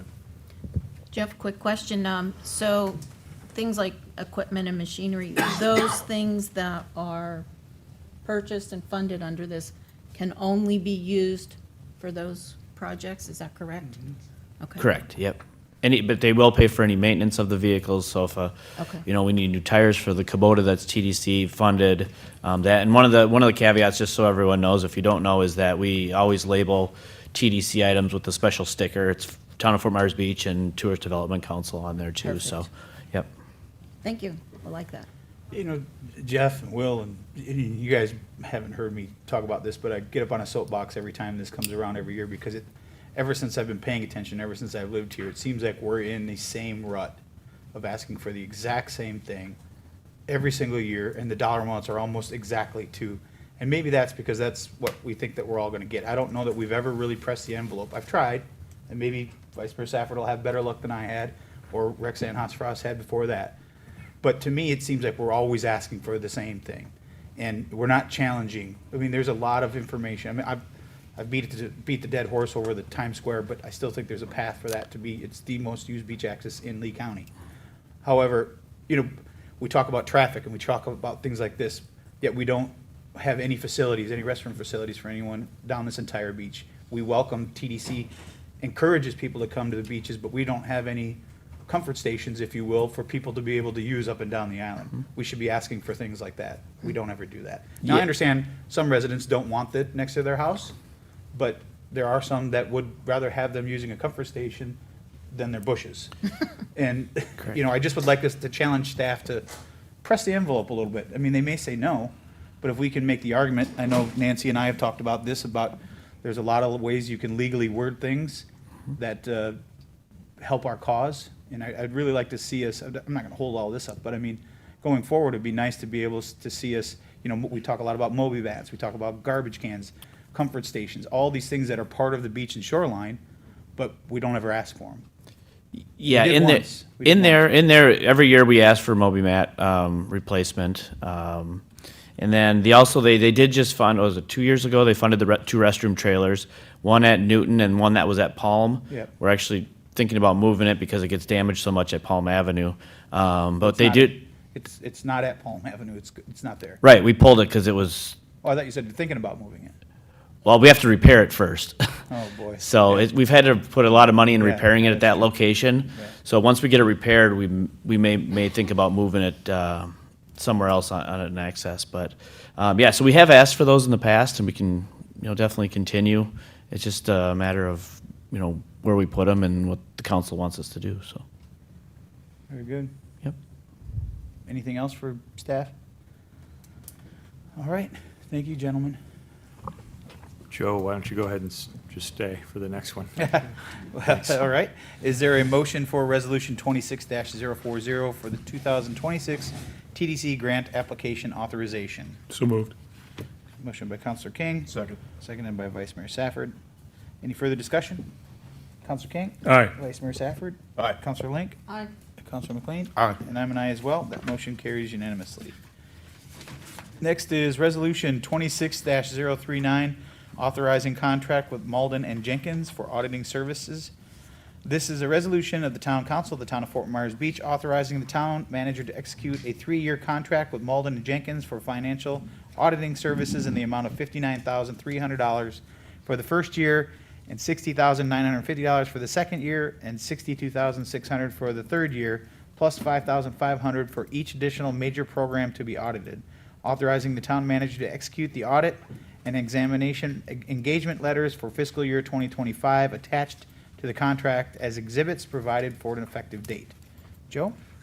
Joe Onzik, Finance Director. I think the title of the resolution probably encompasses everything that you need to know about this. But so basically, it is a 3-year contract that we will that this would authorize the town manager to sign. The dollar amounts for each year is spelled out ahead of time, and then there is an additional cost of $5,500 for each additional major program, and by that, this would be a major grant program. And so what we're anticipating, like for the 2025 audit, would be about 4 major grant programs, and so that would increase it to a total cost of $81,300, and that is within the budget. It's actually below what we had budgeted for this coming year.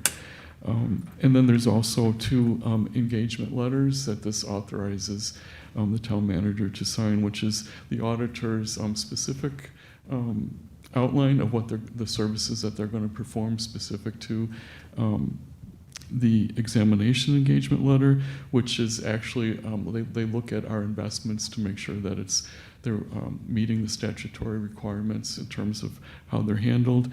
And then they also, of course, it's the audit itself. Mr. McLean, questions for Joe? Yeah, Joe, when I was reading it, I was a little bit confused in that maybe you can explain to me, it seems that it's project-based as opposed to an all-encompassing audit. Is that correct? Well, I mean, there isn't. It's when you say project-based, maybe are you thinking in terms of why it might be different depending on the number of programs that they're auditing? Is that what maybe? I guess I was trying to understand if it's a program-by-program audit versus what I've experienced in corporate America, which is you actually have your auditors sign off on your financial Well, they do a total financial audit of everything, so that's one aspect of it. But there are very specific requirements for grants that are required by like the federal and state governments. If the total amount of the grant is $750,000 or more, then there's very specific specialized audit requirements for that, where they look at internal controls and they do more in-depth testing of the grant to make sure that everything that has been reimbursed, met the eligibility criteria. So it's a way of the federal government and the state government also making sure from their perspective that, we've met their requirements. So if I understand you right, this sounds great. It sounds like it's absolutely required that the larger projects would get extra scrutiny, per se. Yes. But there is an overarching audit that is completed as well as part of this service contract. Yes, absolutely. That's what the second engagement letter, the audit engagement letter, that encompasses all the financial statements. So they do a thorough financial statement audit. Great, you've answered my question. Thank you. Counselor Link? No, but I'm happy to sign this one. This one keeps us out of, or keeps us in compliance. Yes. Vice Mayor Safford? Makes the audit committee's job real easy. Wait, is that why you wanted to be on it? That's correct. Counselor King? No questions, but I was glad to hear that this is actually coming in under the budgeted amount, so thank you for that. It is. Always good job, Joe. Thank you very much. Very welcome. All right, with that, if there's no other questions, is there a motion for Resolution 26-039 authorizing contract with Malden and Jenkins for auditing services? So moved. Got a motion by Vice Mayor Safford, Second. seconded by Counselor King. Any further discussion? Vice Mayor Safford? Aye. Counselor King? Aye. Counselor Link? Aye. Counselor McLean? Aye. And I'm an aye as well. That motion carries unanimously. Next is Resolution 26-018, Tidal Basin First Year Amendment for 1-year renewal. This is a resolution of the Town of Fort Myers Beach approving a First Amendment to an agreement between the Town of Fort Myers Beach and Tidal Basin Government Consulting LLC to extend the term of the service provider agreement for disaster recovery and mitigation consulting services to February 23rd, 2027 by the exercise of the first of 3 1-year renewal options, incorporating the town's updated standard contract addendum provisions into the agreement, increasing the total not to exceed by $700,000, authorizing the mayor to sign the amendment and the town manager to expend budgeted funds provided for severability and providing for an effective date. Joe? Okay, this is, of course, Tidal Basin, the consulting firm that you're all familiar with. Their contract with us, their initial 3-year contract is expiring February 23rd. The initial 3-year period was authorized for up to $5 million in total. And just taking a look at what we paid them year to date so far, for the entire 3-year period, it was $4.9 million. So, but that they had provided quite a team of people to the island to help us through, especially after Ian, that were with us all the way through. And it's now kind of tapered down to one person. So the fact that they're asking for $700,000, that's really in anticipation if there is another hurricane. It's just authorizing enough potential assistance if it's needed. And certainly it would not come about to be that much if it's not needed. And I'd also just like to make sure everyone's aware that any expense that is incurred through Tidal Basin would be reimbursable, primarily from like FEMA. They're also going to be assisting us with CDBGR, and so they'll be processing the reimbursement requests and preparing the reporting for that, and so that also would be reimbursed through CDBGR grant.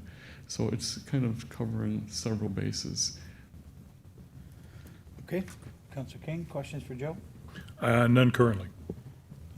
Vice good. Mayor Safford? Counselor Link?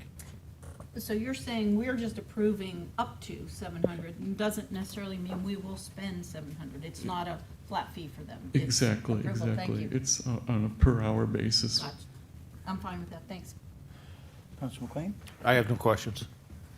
So I'm assuming that this all encompasses, we get the reports of the updates for all the projects. This encompasses that as well, right? Everything that's in there for the updates on those reports. Yes, that would continue under the extension of this contract. Okay. Mayor, I'd like to hear a little more, I guess, maybe from you, because I think you expressed some discomfort with them very recently, so. Well, it's no secret, I've always had some discomfort with Tidal Basin from the beginning. I feel that there was a lot of things that were left on the table that at the beginning, right after the storm, it was very difficult to get information from Tidal Basin. It was almost, we had to ask for something versus being consulted with, this is what you should be looking at doing. That has gotten better, at least in all the staff that I've talked to, so I feel much better about it. But that was always my contention with Tidal Basin from the beginning, and in talking with their owner. I believe that they have corrected that, but I would still encourage you to, you're our consultants, right? We want you to bring us things like, hey, you haven't thought about this, maybe you should look at this grant, or maybe you should look at doing it this way, or always improving it. And I'm not working with them every single day like I was 2 years ago or 3 years ago, so I'm not 100% sure that is happening. I believe I've been told by Will that that is happening, so I feel comfortable with that. It's being done, if that's what you're asking me, Counselor King. But Thanks, yeah, no, appreciate it, thank you for sharing. okay. I would say, since I've been here, Mr. Mayor, it's been an excellent, supportive relationship, both the in-house with Adrian and Brian now, Adrian previously, Brian now, and Jeremy and Mark are always there, just a phone call away if we need any support from the leadership. But from my perspective, just watching or listening into the conversations or watching the conversations that go back and forth between my directors and Joe and their staff has been excellent. They do exactly what you're asking for. Okay. You know, if we want to push for something, they support us as much as they can in doing that. Yeah, you know, the thing I had the biggest issue with was the owner of Tidal Basin came from a FEMA background, and it almost seemed like some of those bad habits came along with it. And what I mean by that is, you know, after the storm, we would get people from FEMA that they finally understood the situation. We were communicating on the same level, right? And then someone new came in, and then we start all over. And at the beginning, that's how Tidal Basin was, at least in my mind. It was all the information that we just spent 3 months discussing. You had to now spend all this time to catch up the new people that came in. There was no transition, and as long as that has been corrected, then I have no issues with continuing to move forward with Tidal Basin. I just wanted to make sure, that was my biggest contention, is having to start all over. It's almost like you didn't pass the notes to the next student, or it was frustrating with everything else that was going on. But if staff feels comfortable with it, then I feel comfortable with it. And with that, I will make the motion to approve Resolution 20-018 for Tidal Basin's First Amendment to their first-year renewal. Second. I got a motion by Mayor Aller, seconded by Counselor King. Any further discussion? I guess I should have asked anyone in Tidal Basin, would you guys want to come up and introduce yourself so people know who you are? I think I spoke in front of the council before, but my name is Jeremy Speaks. I'm the Deputy Director of Recovery for Tidal Basin. I'm accompanied with Mark Boone, who's also a Mitigation Director under Tidal Basin. And we would just like to say we thank you guys for working with us continuously over these past 3 years to help you guys recover, not only in public assistance with FEMA public assistance, but also with mitigation as well as CDBG-DR. We are going to continue that same working relationship to make sure that we can cover each and everything that we can, or what we see that you can do.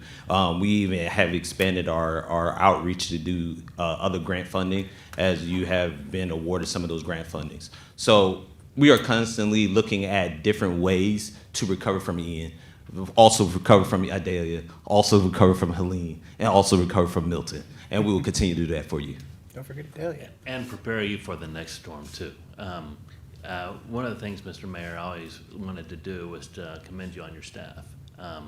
We worked with several folks, lots of points of contact, actually, that we have worked with, and they have the heartbeat of this community. And they always look for the right thing to do on behalf of the residents and businesses and enterprises here. So we want to commend them. We want to thank you also for the honor of serving y'all. And in the spirit of transparency, I recall some of our conversations, Mr. Mayor, about some of your concerns. And I do hope that with the changes that you've seen, both Jeremy and I put in place, that you continue to be pleased. But you have two necks to choke. If for some reason that funny you put it that way. Yeah. If you need somebody, we're pretty much Johnny on the spot. We can be here. I don't live too terribly far away, so we'd be happy to be here, be held accountable, but just very grateful for the continued trust in our organization. Well, quick question for you, since you guys are here. When we were going through our budget hearings and we were talking about I think everybody was kind of taken back at the emergency funds that, I think Joe had mentioned that, we're waiting for a lot of reimbursement to come back in that will help fill that reserve fund. Are we getting closer to see, I know some has started to come in, and following through your reports, it just seems like things have kind of stalled. Obviously, I know we're dealing with shutdowns and things like that, but do you see any money in the near future coming in to help put back into where we have some contention? Yeah, I think, Jeremy, you're gonna handle PA and I'll handle some mitigation. So in the mitigation realm, we do have money already requests that are already out there. We've been receiving RFIs from the state to clarify some of the requests, and we're also, with mitigation, you get a certain percentage that you can get refunded. And the issue is that as the projects kind of evolved, some shrunk, some grew, some were discarded, it changed the budget. So that percentage applied to the new budget is how they're doing it at FDM. The fortunate thing for us is that that Florida is an enhanced state, meaning that our projects are reviewed by the state and FEMA typically takes the recommendation. The unfortunate thing is that right now we're at a glut in FEMA as far as production. Plus with the shutdown, that's really set us back quite a bit. Speaking of mitigation, before we move on to the public assistance part, you know, the grants for people who are trying to either repair their home or lift their home seems to have been, you know, we try to get some updates from FDM. I know it's no longer in the town's hands, and it's kind of in that purgatory between FDM and FEMA, it appears, at least in the communications that I've seen. Do you have any updates on where those two grant programs are? I mean, we get questions from obviously the residents, and I know there's not a lot of them, but there's still enough there that, you know, they're waiting to move. We talk about progress and we talk about moving forward. Well, some of these people really need that grant funding to be able to move forward, and they can't do anything until a decision has been made at the federal level. Is there any updates on where those are? Yeah, so first of all, I can spread that empathy because there's some folks, and council may not know, there's some folks who were advised don't repair your home until the grant is approved. And so those are the folks that can't get back into their homes. And so that's a deep concern for us as well. The issue, we do have regular contact with FDM, and we've started to include that in our monthly reports to you on progress, and we'll continue to do that. We do provide a local telephone number for the grantees to also call and ask us. But we're looking at actually hosting something once we have clear direction from FDM, an opportunity to have like an open house where we can discuss this with the specific property owners so that they can have more clarification. We can't do that really until we get an indication from FDM. Thank you. All right. In regards to FEMA public assistance, we are continuously moving these projects forward all the way up to obligation. During that time, we know that FEMA is coming now with a new staff of people, and I know Joe has, and everybody in the town has seen emails of us trying to work with the current staff so we don't have to do the start over, the passing the notes. So we are continuously pushing those projects as quickly as possible, Mr. Mayor and Town Council, so we can get them to obligation. Once the government shut down and everything is done, we'll hope to get those funds trickling in. As you know, with it being FDM, we have to do a reimbursement process with them, make sure we get the documentation as well. All right. Any other questions for these gentlemen? All right, thank you, guys. No problem. All right, we got a motion and a second. If there's no further discussion, I'm an aye. Counselor King? Aye. Vice Mayor Safford? Aye. Counselor Link? Aye. Counselor McLean? Aye. The motion carries unanimously. Next is a special event for the 4th Annual Red Grouper Bash. An off-duty fishing series is requesting to hold the 4th Annual Red Grouper Bash. Anyone here? Staff, you got anything to add to this? Nothing to add, just that this will be February 27th to February 28th, the event. At Moss Marine? At Moss Marine. That is correct. All right. Any questions? Is there a motion to approve the special event permit for the 4th Annual Red Grouper Bash? I'll make a motion to approve that. All right, got a motion by Counselor McLean, Second. seconded by Vice Mayor Safford. Any other discussion? Counselor Just McLean? remember to turn on your mic. Aye. There you go. Counselor McLean? I didn't hear you. Did you say? Aye. Okay. Vice Mayor Safford? Aye. Counselor King? Aye. Counselor Link? Aye. And I'm an aye as well. That motion carries unanimously. Next is the special event permit for the St. Patrick's Day Parade. The Fort Myers Women's Club is requesting to hold a St. Patrick's Day Parade contingent on approval from FMB Fire and LCSO, including a request for Estero Boulevard to be shut down from 7:30 a.m. until 11:30 a.m. during the parade and to waive the noise and open container ordinances. You want to come up and say anything? Yeah, come on up. I know that was a dumb question.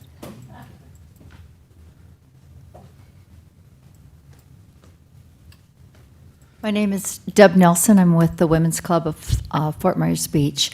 One thing I wanted to state in there is that Estero Beach Boulevard to be shut down at 8:30 and not 7:30, unless it's the fire LCSO that needs it at 7:30. But right now, if you look into the paperwork further down, it does state 8:30. That will give the people with the floats time to arrive to Santini Plaza and get set up. Okay. Any questions for Deb? John? None. Other John? None. Counselor Link? None. Scott? None. Thank you. Thanks, Deb. All right. Is there a motion to approve or deny special event for the St. Patrick's Day for the Women's Club? So moved. A motion by Counselor King. I'll second. Any further discussion? Counselor King? Aye. I'm an aye. Vice Mayor Safford? Salante. Aye. Counselor Link? Aye. Counselor McLean? Aye. That motion carries unanimously. Thanks, Deb. Final public comment. Tim, come on up. You're the only one here. How are you? Tim Shadle. I'm an owner of property, but don't live on the island any longer. But a suggestion, and some of you might be saying to yourself, oh, no, now what? But you can relax. It's about the road, the upcoming road project. I came before prior councils many times, wrote a lot of emails, spoke with a lot of people from the county, and probably my comments I realized would be best addressed to the county, but maybe the message hopefully can be conveyed or already has been conveyed. But the way the construction was done of this road initially, it was described as an experiment from the very beginning. The engineers, and I spoke with many of them, and it was obvious to me as a layperson. I mean, I was in construction and other businesses, but I had a construction company, and it didn't take a rocket scientist to figure out that the way it was being constructed, it was going to compact over time. They take a round pipe, dig a square trench, lay it in. They tried to compact it, but it couldn't be. And then on top of it, there's stone. So the stone it compacts just over time anyway. And what's happening now was there before the hurricane.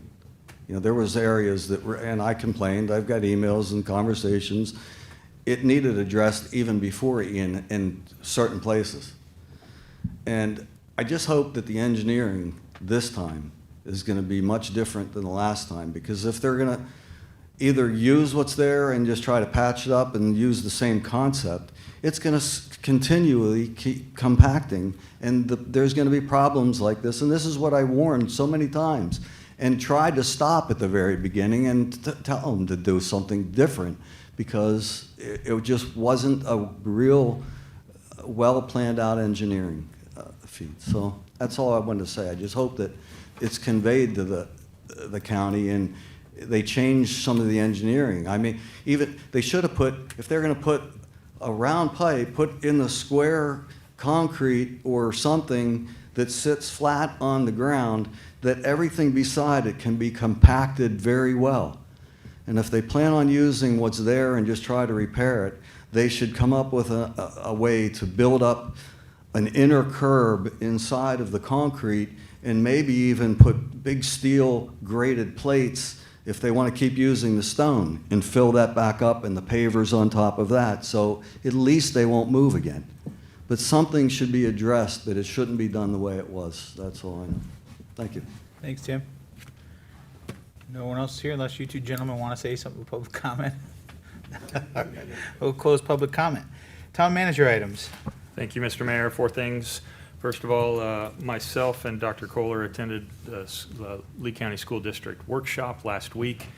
where the results of the Castaldi report were briefed to the school board. The Castaldi report, for everybody's memory, was a report that the school district had to submit to the Department of Education for Florida, with basically consultants' recommendations that the school, the Fort Myers Beach Elementary School, be demolished, and then then for the board to decide on that and then what to do in the future.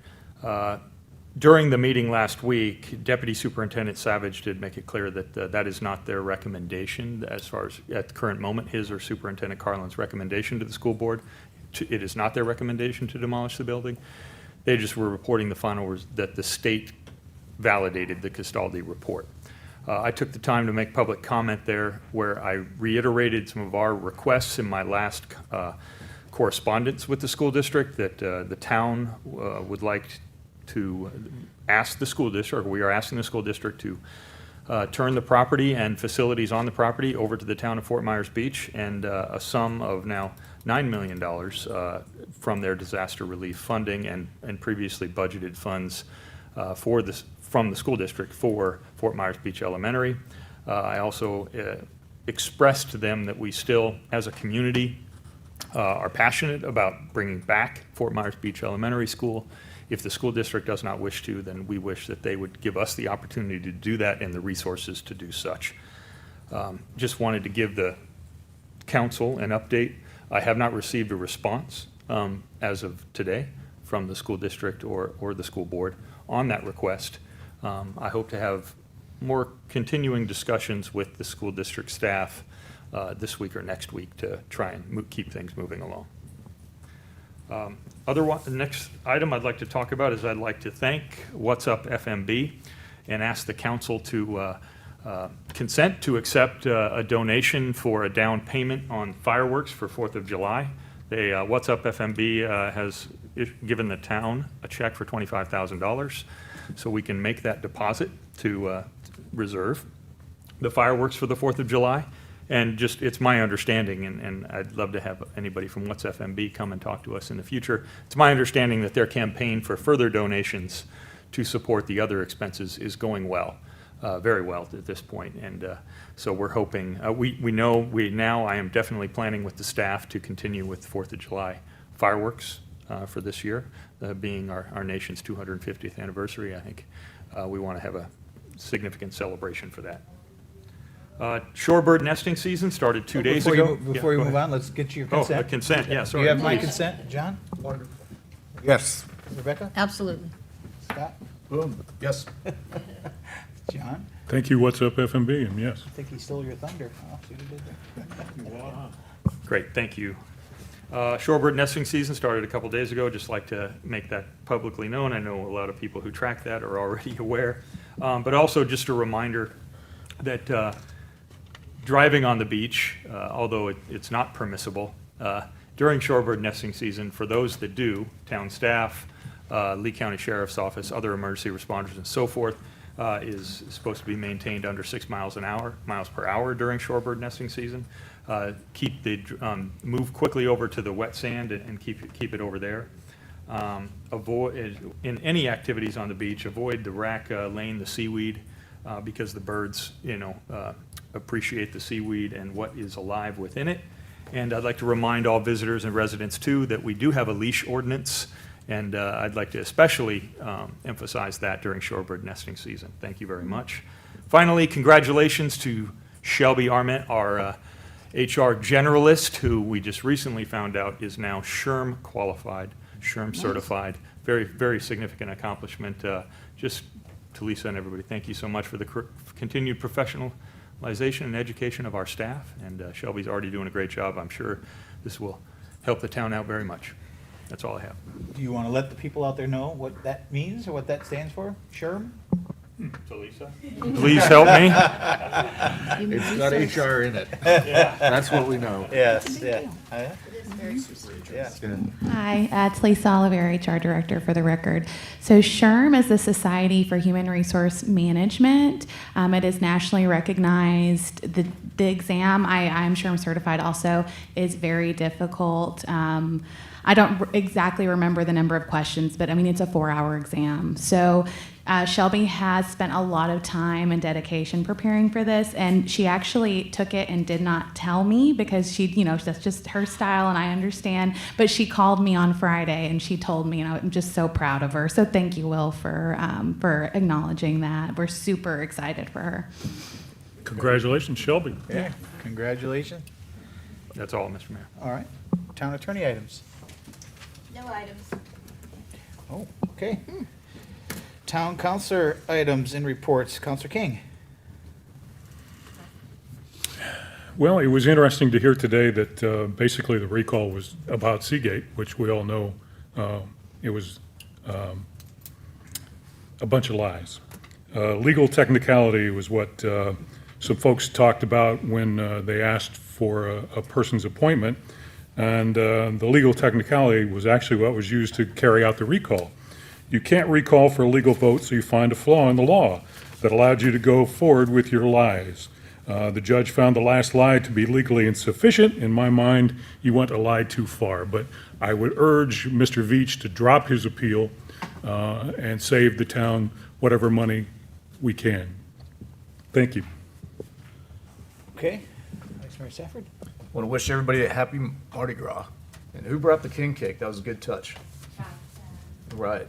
Of course he did. That's awesome. Happy Mardi Gras. And John, welcome aboard. Congratulations. Thank you so much. Councilor Lake. No comments. Well, except welcome, John. Councilor McLean. I'd just like to reiterate, I really look forward to working in a more effective manner with staff as well as the current council. I'm very confident that we can do good work together. Yeah, get welcome to drink through a fire hose, my friend. I do not have anything extra to add. Councilor King? Well, you may have heard that the bird is a word, but actually Frankie Valley tells me grease is the word. And grease is the word because it's got groove, it's got meaning. Grease is the time, is the place, is the motion. And with that motion, I'll move to adjourn. All right. Any objection? We are adjourned at 12:46.